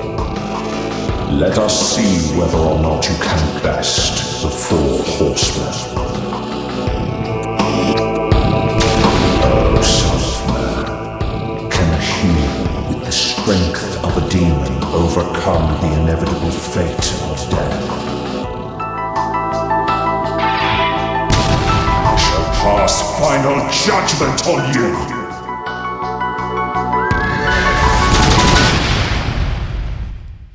On hard mode, this fight is miserable, courtesy primarily of the lore he summons. They are of course immune to dark, but unlike Legion, are also immune to curse and nerve, meaning we cannot mute or stun them. They have Mamudo on to insta-kill your whole party and debilitate to make anyone who survives completely worthless. They also have Stone Gaze because yes, they're homophobic. The gimmick of the Pale Rider is that he can insta-kill anyone inflicted with poison. He can apply it himself, and because of course they can, the lore he constantly summons also have Venom Bite to poison you too. If a single one of them gets a crit, the Pale Rider will get an extra turn and is guaranteed to kill any poisoned allies. However, the absolute worst part of this fight is that lore has Last Resort, dealing high damage to every unit on the field, allies included. That is, except for the Pale Rider, because he has a unique, hard-coded effect of healing from them instead. Lore will always use Last Resort when they reach low health, which will likely put the other Lore at low health, causing them both to nuke the entire field, only for the Pale Rider to summon 2 more fresh Lore. Oh, did I say they self-destruct at low health? Well, they also self-destruct at low mana, meaning we can't suck and cuck them either. So, given all of that, what the hell are we meant to do? We run away. Yeah, we don't need this menorah right now, so we're gonna just bugger right off. Instead, we go to see a much friendlier face, the Lord of Spoons himself. Now we get the privilege of going through some underground tunnels to get to Yoyogi Park from the rear entrance. After 3 consecutive fiend bosses, actually fighting normal demons is rather relaxing. Once we arrive in Yoyogi again, we have a friend to meet. Thanks to Hikawa and his obelisk, I ended up losing most of my power. But on the bright side, I now have a goddess to protect me. Guess every cloud has its silver lining. Let me fill you in on what's happening in the park. It all centers around the Yahiro no Himorogi. It's a stone that's filled with an enormous amount of Magatsuhi. It grants its possessor tremendous. Word spread that the stone is somewhere in Yoyogi Park, and now everyone is trying to claim it for their own.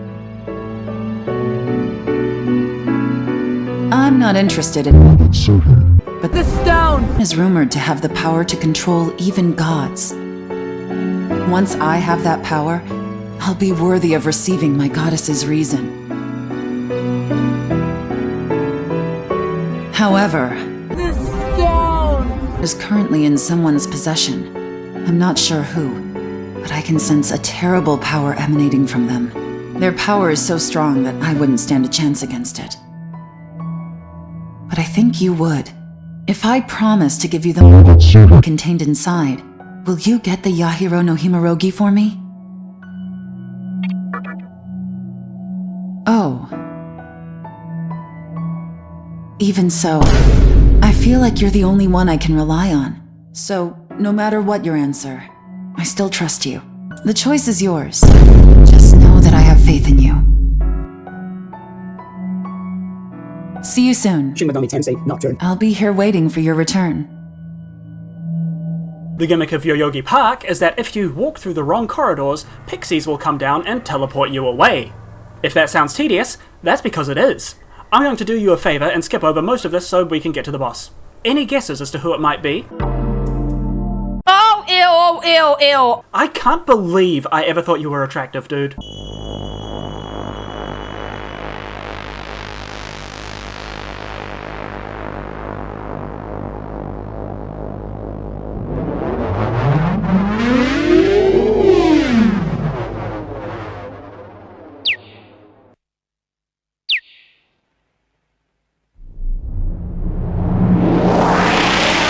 Hey, how come my Giramikala isn't that big? Takahagi! You're putting yourself and everyone else in grave danger. I need you to give me the stone. What happened to it? How can I lose to a guy like this? Thanks for all your help. Hope to see you soon. So apparently someone is at Ikebukuro. Alright, let's go see who it is then.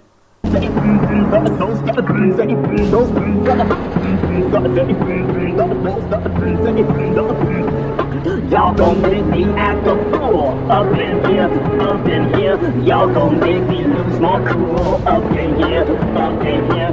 Y'all gon' make me bust a smack up in here, up in here. Y'all gon' make my fingers.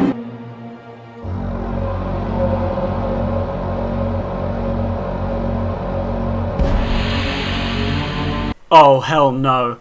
You're telling me she has a goddamn denim ring? Sia, you need to be stopped, girl. Maybe a more fitting name would have been, Sydney Sweeney. Aren't you amazed at my beauty? Strength and beauty are one and the same, after all. Now I have the power to shape my own destiny.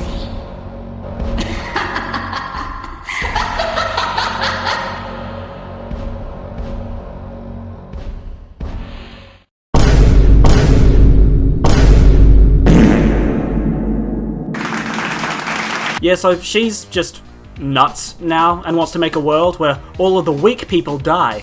Do not ask her on her views about people with disabilities. Also, completely unrelated, but all the supporters of her world of strength just so happen to be Christian angels. I'm completely sure there is no subtext to be found here. Because I don't feel like going down the elevator again, I instead just jump off the building. We have to get to our next appointment with our Redditor-in-Chief. Oh, hey. Can't believe what happened in MEIKEI Bukuro. No one knows more about the Vortex world than I do. That's why I should be the one recreating it. No one else has the right! Not Hikawa, not your teacher, not even you. I alone hold the knowledge to improve this world, along with everything in existence! It's him! You should be dead, damn it! I won't let you have the power of Amala! Shit! He's pulling me in! Alright, so Hijiri is now nuts as well, because humans in this game have absolutely no chill. I'm beginning to think that our Demi-Fiend has more in common with the demons of the world than his past friends. Ain't that strange? If you want to help out, come to Amala Temple with me. It's just down this passageway. We are now ready for our final trip through the Amala network, but it's only a very short trip. Literally, one corridor. What could possibly go wrong? I was waiting. I figured it out. Kill all who get in my way. You are like me. This time I will kill you and become happy. Die!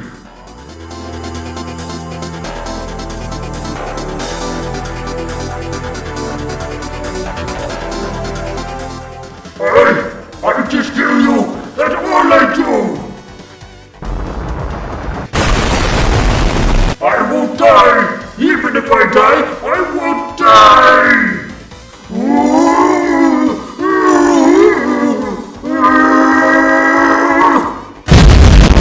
Unfortunately, that is the last we ever see of the best character in the game. Gone, but not forgotten. He had a wife, he had kids, he had a family. Rest in peace, Spectre Megami Tensei. However, our passage is now unimpeded to the Amala Temple. This is the forgotten temple I found while checking out the network. And there's a crap load of stored inside. The only caveat is, there are 3 powerful demons in the way. So, my question is, you feel like beating them up? It sure would make life easier for me. Sure thing, Mr. I want to live on my own. I'll gladly do everything for you, even though that goes directly against what you believe. I definitely will not be helping you summon your god just so I can absolutely dunk on both of you later. As for the Amala Temple, or rather temples, each of them has a different roster of demon encounters inside, along with a different exploration mechanic. Temple A has perpetual darkness that forces you to either light up the areas with a spell or item, or just remember where everything is since the temple is like 3 rooms. Here's the boss of the first temple.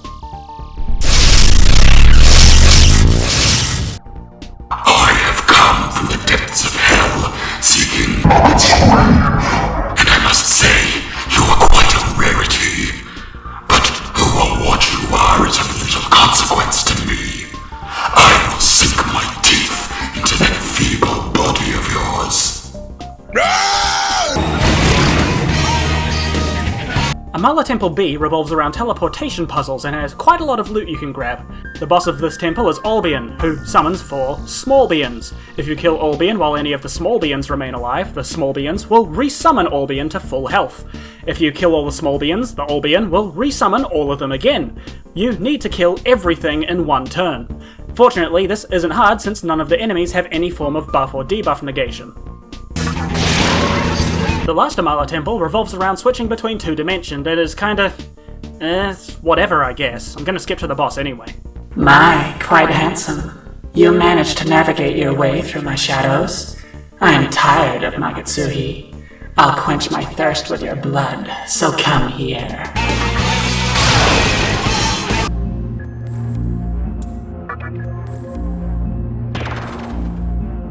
I say we just get this over with.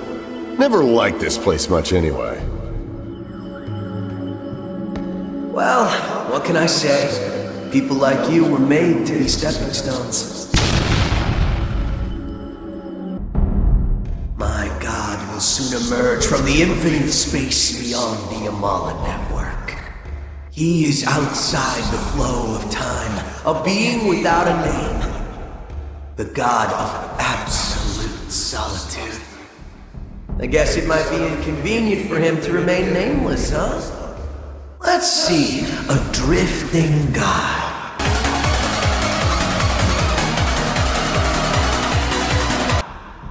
How about Noah?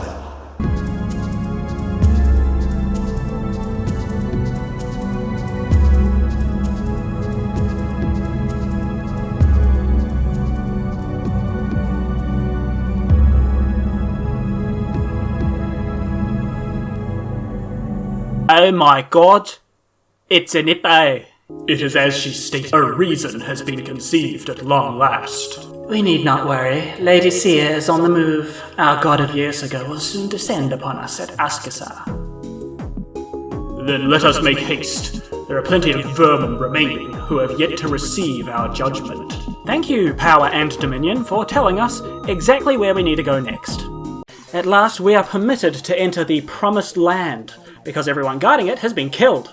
As it turns out, the Mifunashiro Defense Force is unaccustomed to fighting anything besides displaced, unarmed civilians. This doesn't stop them from trying to kill you, even though you're there to help. Yes, that's right, they even attack their own allies, because they're stupid. We find ourselves in the middle of a conflict between the ableist and the racist, and both sides want us dead. Fortunately, we want all of them dead as well, so it balances out. You're so weak, yet you struggle so hard to live. Daring to dream of power, that was your sin. Please, lend us your aid. If you don't stop this woman, we will be massacred.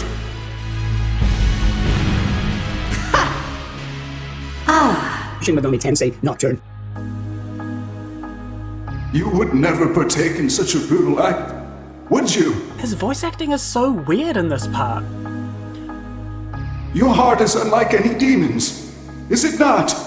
Don't bother saying anything. You're no longer needed. Goodbye.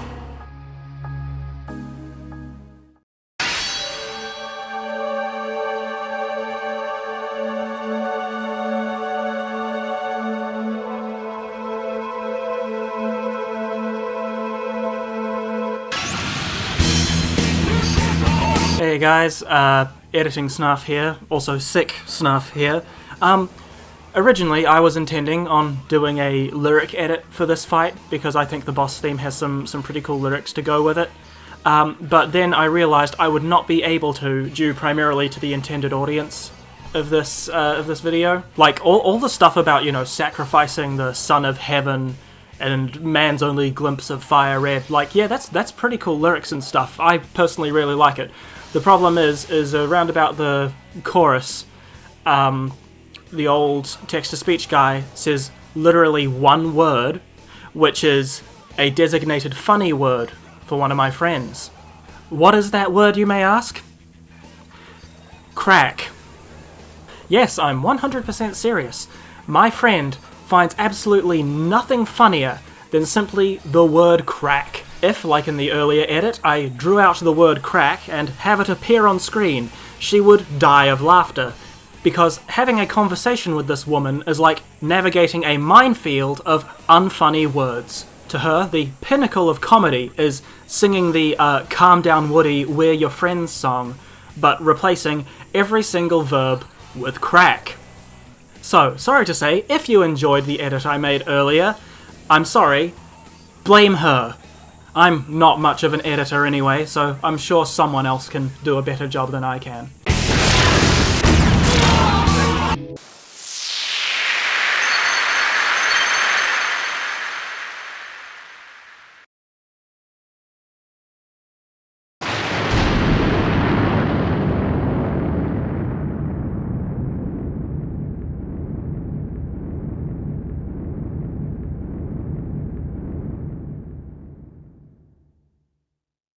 I am Baal Avatar, paragon of virtue and might, bringer of glory. I see the awakening of opposing forces. One has already emerged in Somno, and another is about to rise in Ginza at this very moment.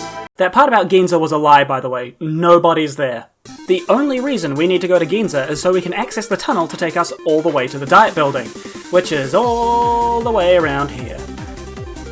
Uh-oh. Behold the Trumpeter. He has two special mechanics, Holy Melody and Evil Melody. When he uses Holy Melody, he restores the demon with the lowest health to full health and mana, which can include himself. Evil Melody, on the other hand, instantly kills the demon with the lowest health, which does not include himself. He has many high damage, full party damage spells available, so the fight is a balancing act of always trying to keep the Demi-Fiend at full health, while always keeping a sacrificial lamb on the field with low health in case the Trumpeter decides to use his instrument. Obviously, I don't stand a chance, as I couldn't even beat the Pale Rider at this point, thus my strategy is to keep reloading and running back through the same spot in the hopes RNG will let me get away. Now that we have our save, we don't have to worry about getting filtered by the funny trumpet skeleton, and we enter the underground tunnels to take us to one of the final areas of the base game, the Diet Building. Yes, Maria, me when I go to a building that helps me eat less food. You're so fucking funny! There's not much to talk about in the underground section, so we'll skip ahead a bit. Welcome to the Diet Building. O lost one I warn thee, live in this place once this edifice of be in the Neolos possession, our God shall soon descend upon us, and we shall acquire a reason. It is not enough life shall be the price! In a similar fashion to the Nihilo Obelisk Gauntlet from before, the Diet Building has 5 bosses you fight. However, you're able to save between each one, and you don't fight them all at once in the end, instead just cranking up their power each time. The first boss jumps you before you even leave the first corridor. If you look really closely at Surt's design, you might just be able to piece together which element he specializes in. He's a pushover, so let's just fast forward a little. He did beat Surt. The kid's not bad. Looks like this might turn out to be interesting after all. I think I'll toy around with him a bit. You made it this far without dying. I praise you. I haven't had such a fun hunt in quite a while, but I cannot let you go any further. The megami in this building is already ours. All we have to do now is summon our god, and we will receive the reason of Shijima. I will not allow you to meddle with our commander. I, Mana, will personally hand you a ticket to hell. Now we get to fight one of the most infamous bosses in this game, Moat. You may have noticed that certain enemies have the ability to grant themselves extra press turns to perform extra moves with things such as Beast Eye or Dragon Eye. Obviously, the player doesn't get access to these abilities because then they'd be able to spam them and have an infinite turn. The enemies don't do this because it would be annoying and unfair. All of the enemies, that is, except for Moat. Curse thee, knave! I shall smite thee down myself! Our world of Shijima draws nigh! First off, he is immune to all damage except for Almighty and Electricity, the latter of which he is weak to. The problem is he has Megidola on and Makakaja, and, of course, Beast Eye. Shall we observe together what Moat's average turn looks like?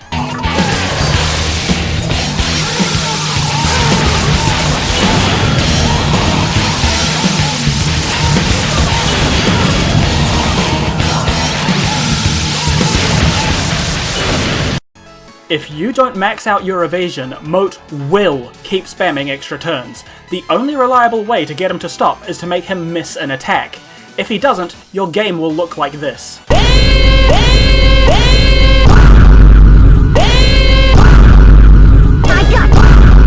Once you beat Moat, save immediately. We now have only 2 bosses left to go. The 4th boss is kind of a pushover because he relies almost exclusively on death and expel moves, which we can give ourselves immunity to at least one of them. But pray tell, what is the identity of this boss? Oh, Demi-Fiend, thou hast set foot into my chamber of judgment. I am the arbiter who enforces the law, known as the Prophecy of Miroku. Tensei Knock, I shall hereby prosecute thee. Just as the prophecy says, reasons have been made manifest as this vortex world nears the time of creation. A new world shall be created, no matter which reason prevails. 'Tis a joyous occasion. But darest thou, a demon, attempt to create the new world? It is forbidden.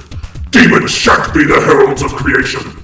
Tensei Nock, it is my duty to ask thee questions to test thine alignment. Tensei Nock, dost thou accept that thou art a demon? Then, Tensei Nock, dost thou accept that thy heart is demonic? Finally, allow me to ask thee, demon, dost thou swear not to take part in the creation? What's this? Such a vixen light in thine eyes. Thou hast hatred towards the world, 'tis true. Thou art the bane of creation. Infidel, this cannot be allowed. I shall stamp thee out of existence. Finally, we move on to fight our final boss of the Diet Building against my favourite Abrahamic angel. Can you guess who it is? Freedom was never a thing. It existed in name only. If you really believe in concepts like freedom and potential, bother with creation. Your choice to believe in Shijima, human, is a type of freedom itself. You must be Aradia, the outsider. So, it was you who struck Willie!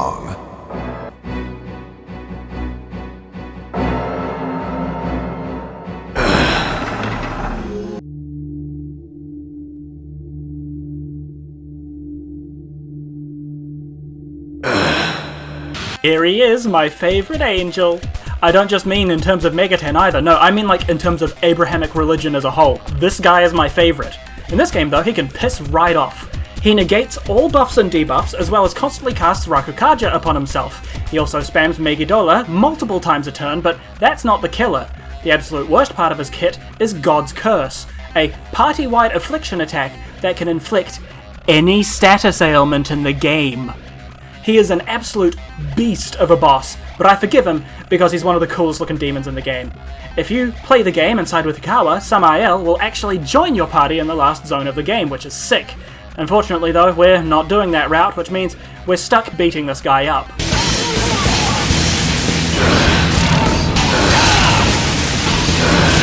Yeah, so since this isn't going very well, I instead go back to pick up some of the Magatama that I've missed so far. The first one requires us to return to Kabukicho Prison, which has been frozen over.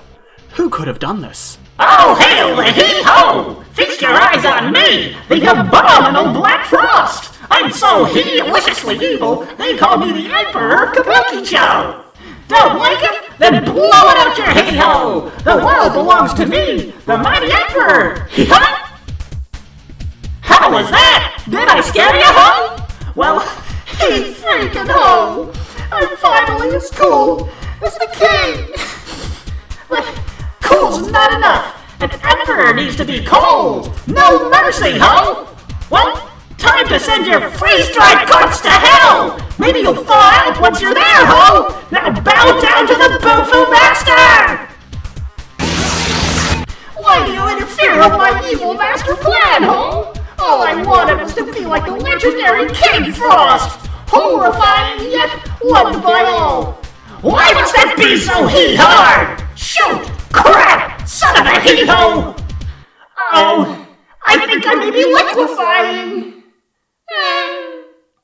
You have acquired the Magatama Satan! Our next Magatama is in Shibuya, in a hidden place only accessible during a full Kagutsuchi. Completely unrelated, we're about to start a dick joke counter, so if you want to guess as to who could possibly be in this room, yeah, place your bets now. Damn it! I'm tired of everyone dunking on us just because we're mannequins! Well, you know what? We're about to hit them with the longest, strongest, wrongest demon of them all! Hell yeah, we are! It's payback time, suckers! I don't know the details, but they say this guy is an absolute unit.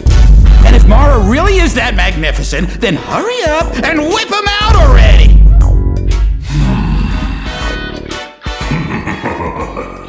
Clearly you two are first-timers. Do you not know that summoning is a consummate act of patience? Besides, Mara is, how should I say, a fickle demon. Were we to rouse him prematurely, he would not be able to come to us at full strength. Stop beating around the bush and answer us! We're done being jerked around by the bad guys, so will you summon our mean green pounding machine or not? Guy on the right is right, Mr. Baphomet. We need the demonic hookups, yo! Hey, you! Half-naked demon dude! Back us up, bro! Tell Goatface here to summon Mara and give us a ride on the gravy train! See? 3 against 1! Now hurry up and get this Mara party started! So it is you, Tensei Nock, who has broken my seal. I have heard rumors of you, but I sense something different about you. You're not an ordinary demon, are you? Ha! I knew it. Then show me what power you possess. I guarded the Tokyo of old with my comrades. I will show you my power. Just as he said, your powers are far greater than what I had imagined. Now, like my comrades, I must lend my powers to him. I would like to fight you again, but I must be going. Take this. If you have enough power to obtain all of these, then you will be able to set foot into the world I am going to. If that should happen, then we shall meet again. Before we return to Samael, we visit the Jakyo Manor to fuse our now fully leveled demons. With our newly fused team of badasses, we resume our conquest. However, during the cutscene, I accidentally select the option not to fight him and realize we don't actually have to fight Samael for the ending we're getting. But that's lame. How is it?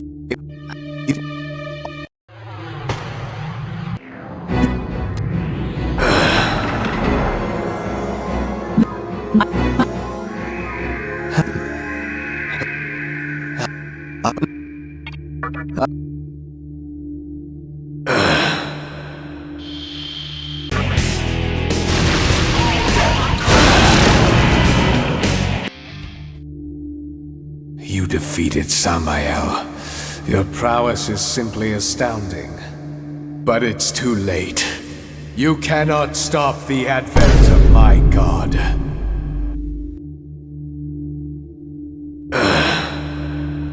With our impressive new lineup, I think we actually stand a chance against those seemingly insurmountable fiends we ran into earlier.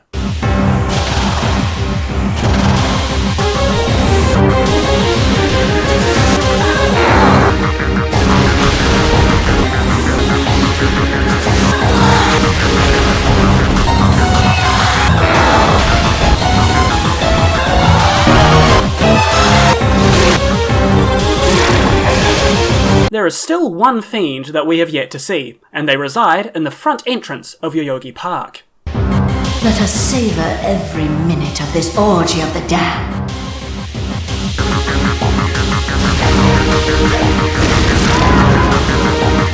And then there was one.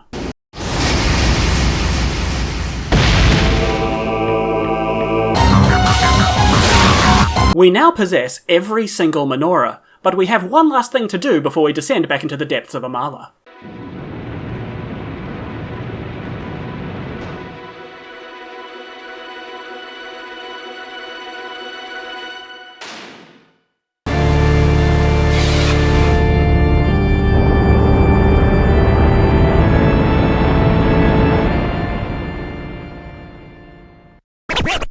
Welcome to Culpa 3. What looks like a desert temple? Kinda looks like a Serious Sam level.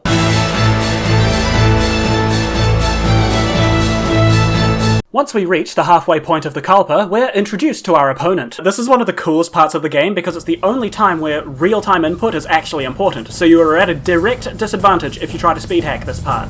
Why, you might ask? Why are you running? Why are you...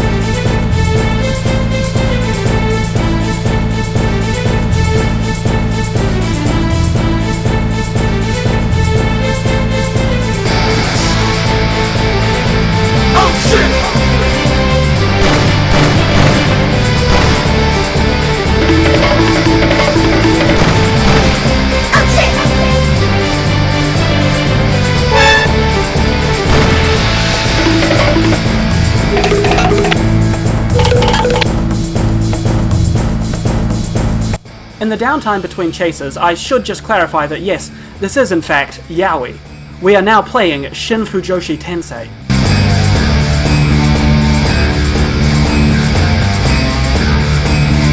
Oh Raiden, my love, why must we fight like this?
Kalpa 4 revolves around this one room, the 12 meters of eternity.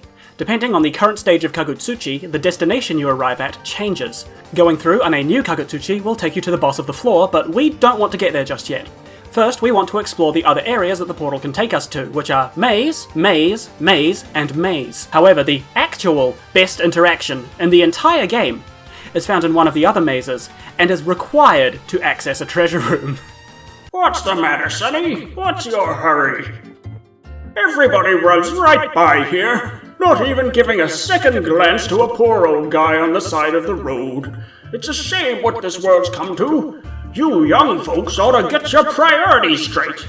You see, sometimes you just need to relax and pay no heed to the time, don't you agree?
With all of our exploration of the fourth Kalpa finished, it is time to face the boss of this layer. Now you stand here before me. For this feat, I shall grant you audience. Beelzebub hits like a fucking truck, and he has a very high crit rate. You need maximum defense and dodge for this fight. However, he also has Dikaja and Dekunda, which can make this strategy difficult to pull off. Additionally, you require a demon with Tetraja Makarakan, or to consume a Magatama with death immunity, because Beelzebub has one very unique skill that no one else can get. Mamudoon can be annoying since it has a 30% chance to insta-kill each member of your party. Deathflies is a death attack that deals almighty damage and has a slightly higher chance to insta-kill your party members. 100%. Given this array of incredibly powerful abilities, how could we possibly stand a chance? Well, Beelzebub will only use Dikaja and Dekunda once he falls below half health, so by the time he gets to half health, he needs to be out of mana. That's right, the Lord of the Flies is no match for the Suckin' Cup, even if he has 10,000 mana. That's not hyperbole, by the way. He literally has 10,000 mana. At least he has a cool theme song to listen to while we fillet him.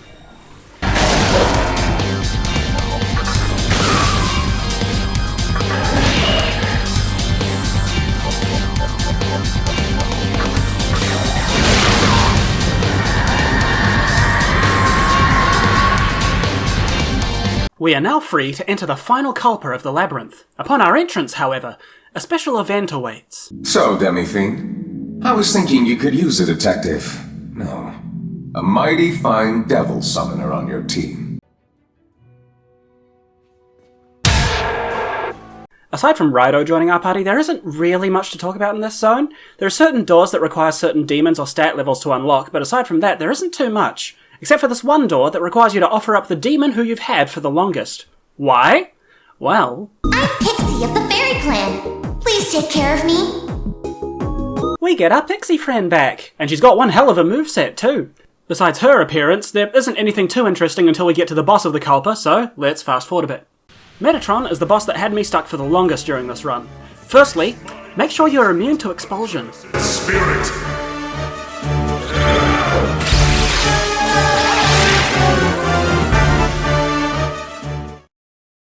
He doesn't really have any distinct phases or strategies, he's just kinda really strong. He's got Dikaja, Dekunda, and 5 trillion damage almighty moves, as well as his signature unique ability, Fire of Sinai. He can buff his physical and magical damage, so you'll need a way to dispel that.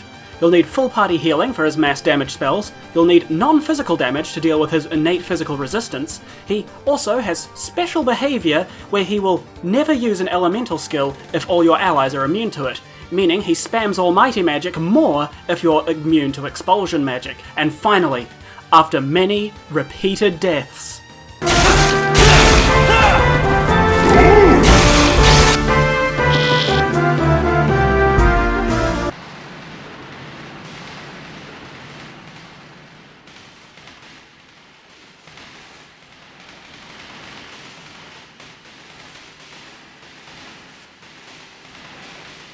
to the one who bears our strength and hope, may you forever prevail.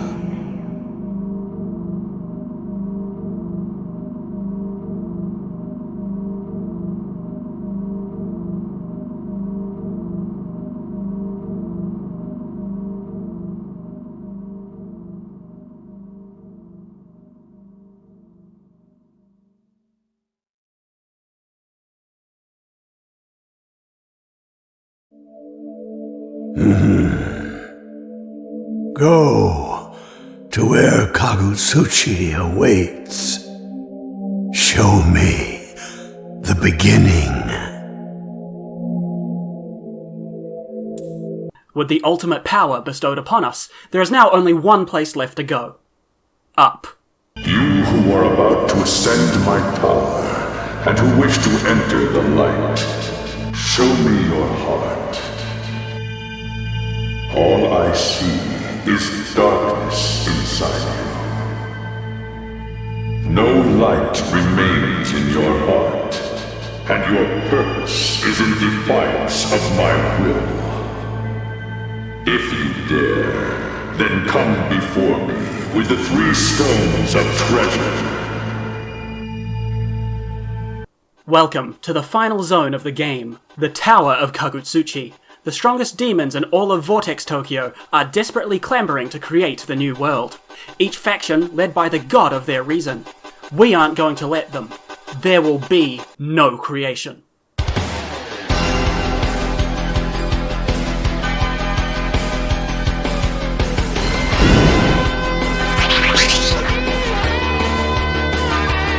The first god we must slay on our way to Kagutsuchi is Ahriman, the progenitor of the world of stillness. You better listen to what he has to say, because if you perform any of the actions that Ahriman forbids, he instantly executes the offending unit.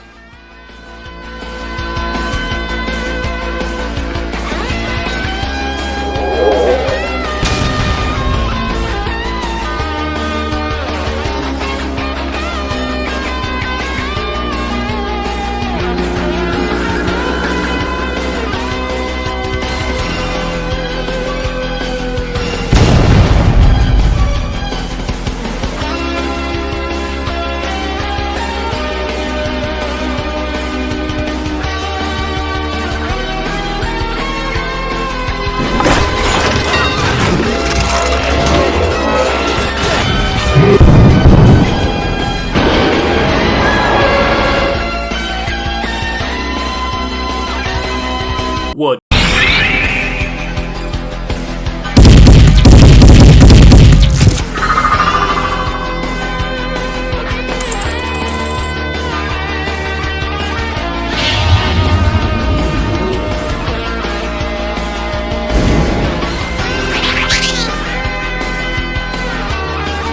As we ascend, we must also scale the outside of the Tower of Kagutsuchi, a reminder of how far we've come.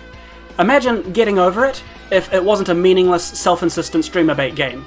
Or the Sisyphus game if it wasn't a meaningless, self-insistent streamer bait game. Or Jump King if it wasn't a meaningless, self-insistent streamer bait game. Or Fever Meme if it wasn't a...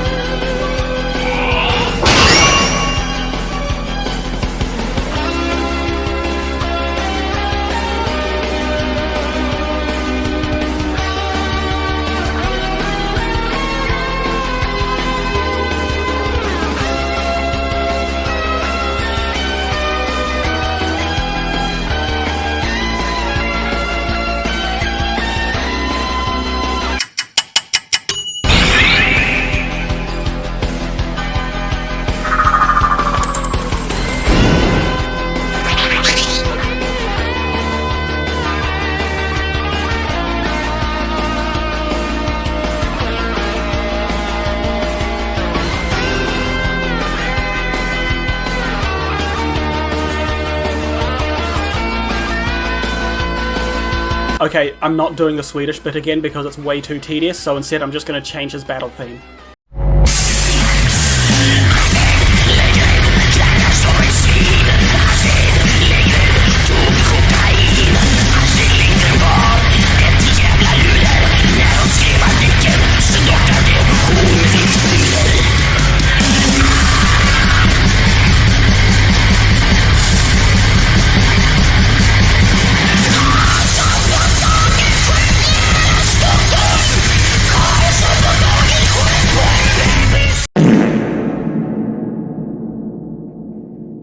Alright, where were we?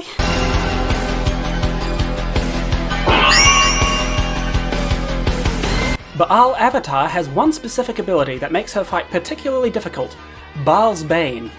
If she hits a unit that isn't immune to status effects with this skill, they are permanently and irreversibly turned into a fly until the fight ends. Of the 3 Reason bosses, Baal Avatar is the hardest, which is fitting given she created the Reason of the Strong. She's placed last in the boss gauntlet because if you side with Shijima or Musubi, she executes your leader. Like Noah and Ahriman, yet she kills them. If you actually choose to side with Yosuga, she is the only Reason boss that will still fight you because you need to prove that you're the strongest.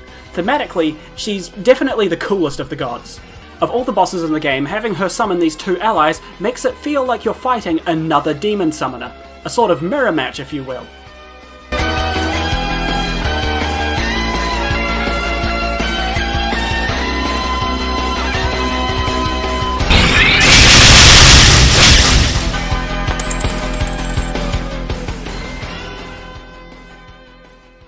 Ordinarily at this point in the game we would be finalising our party and making our way to the final battle, but we're not going to do that just yet. For the first time, we're going somewhere I've never been in any of my previous playthroughs. If you get every single Magatama, you can go to the Grave of Masakado to enter a secret area. It's a pretty straightforward teleporter puzzle, requiring you to fight the 4 Kishin. The first on our list is Bishamonten.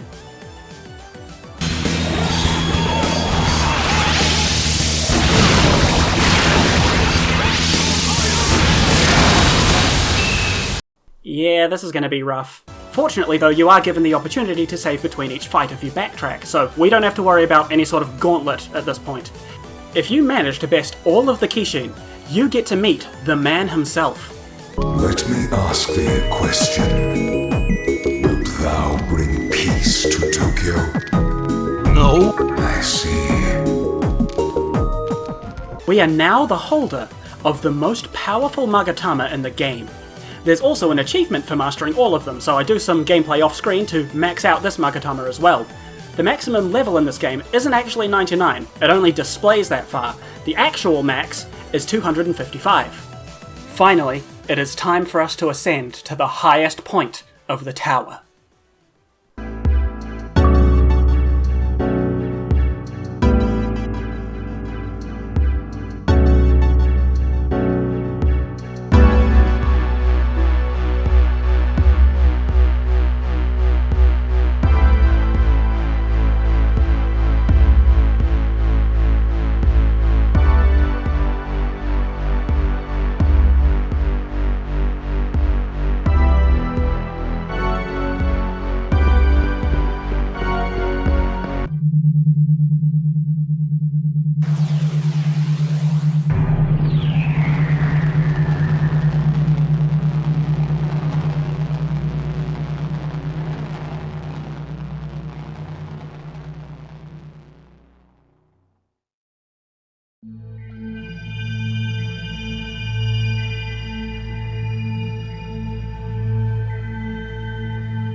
How can you be the one standing before me? For what purpose have you been chosen? I came into being for the creation of a new world. And those with reasons came here to make their visions a reality. Alas, their dreams were shattered. And the possibility of a new world has been crushed forever. By the hand of a demon. Persuaded by the fallen angel, you destroyed the seeds of creation, denying the reincarnation of the world. With the cold heart of a demon, you rejected the possibility of evolution. By casting aside your humanity, you became the living incarnation of ruin itself. Begone, accursed one! I shall never forgive you for causing the death of the world. My light, searing with anger, shall wipe you from existence.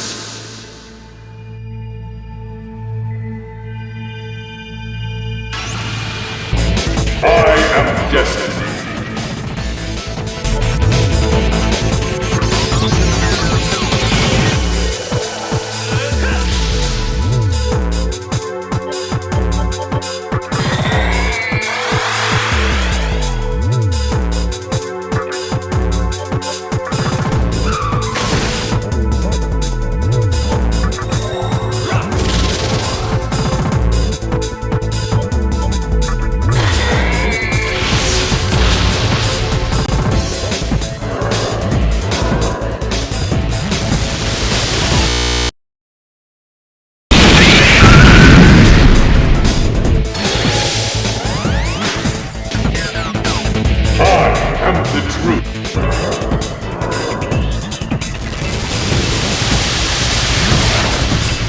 Yeah, whenever Kakutsuchi speaks, it means he's about to use Infinite Light, a full-party, undodgeable almighty attack. Yes, undodgeable under all circumstances. And because we're playing on hard, it does full damage, which by itself is enough to one-shot every single unit in the game without exception. This fight mandates that you have both max level Rakukaja and max level Tarunda, something which is made difficult due to Kagutsuchi's second phase having both types of Dispel. Even with maximum defense on my party and maximum damage debuffs on Kagutsuchi, look at this damage!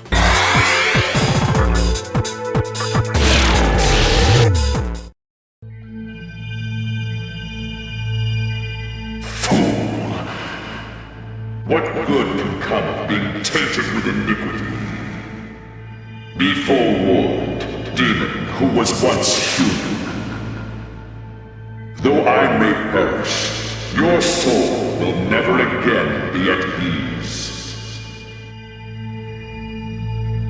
The final hour is imminent. Those who dwell in darkness shall suffer the light of judgment. After the battle to end all battles is won, you will be cast into the fire. Let fear grip your heart. Because of your transgressions, you will be cursed for all eternity.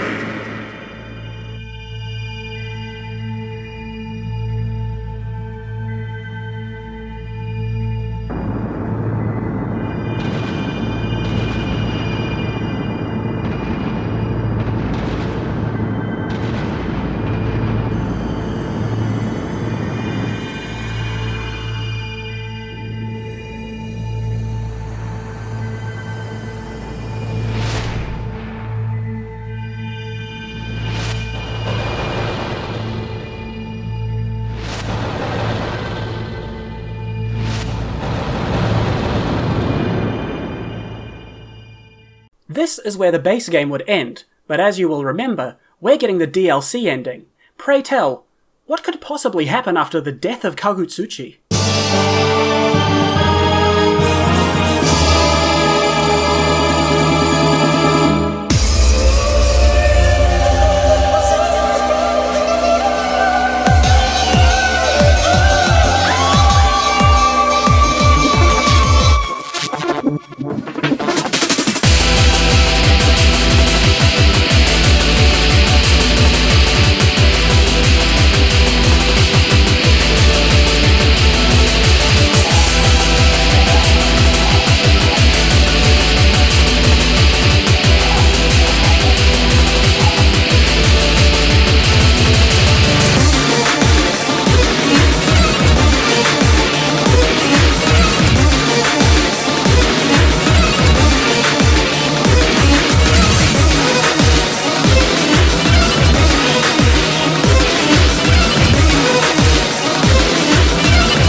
Well done. You've proven yourself with your awesome power.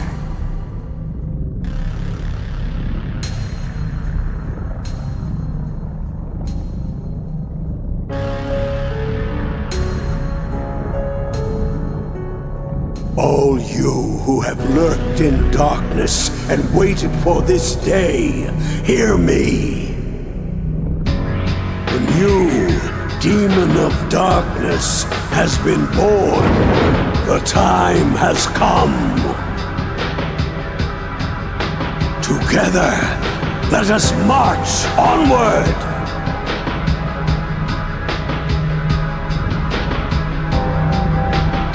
To the final battle, where our true enemy awaits!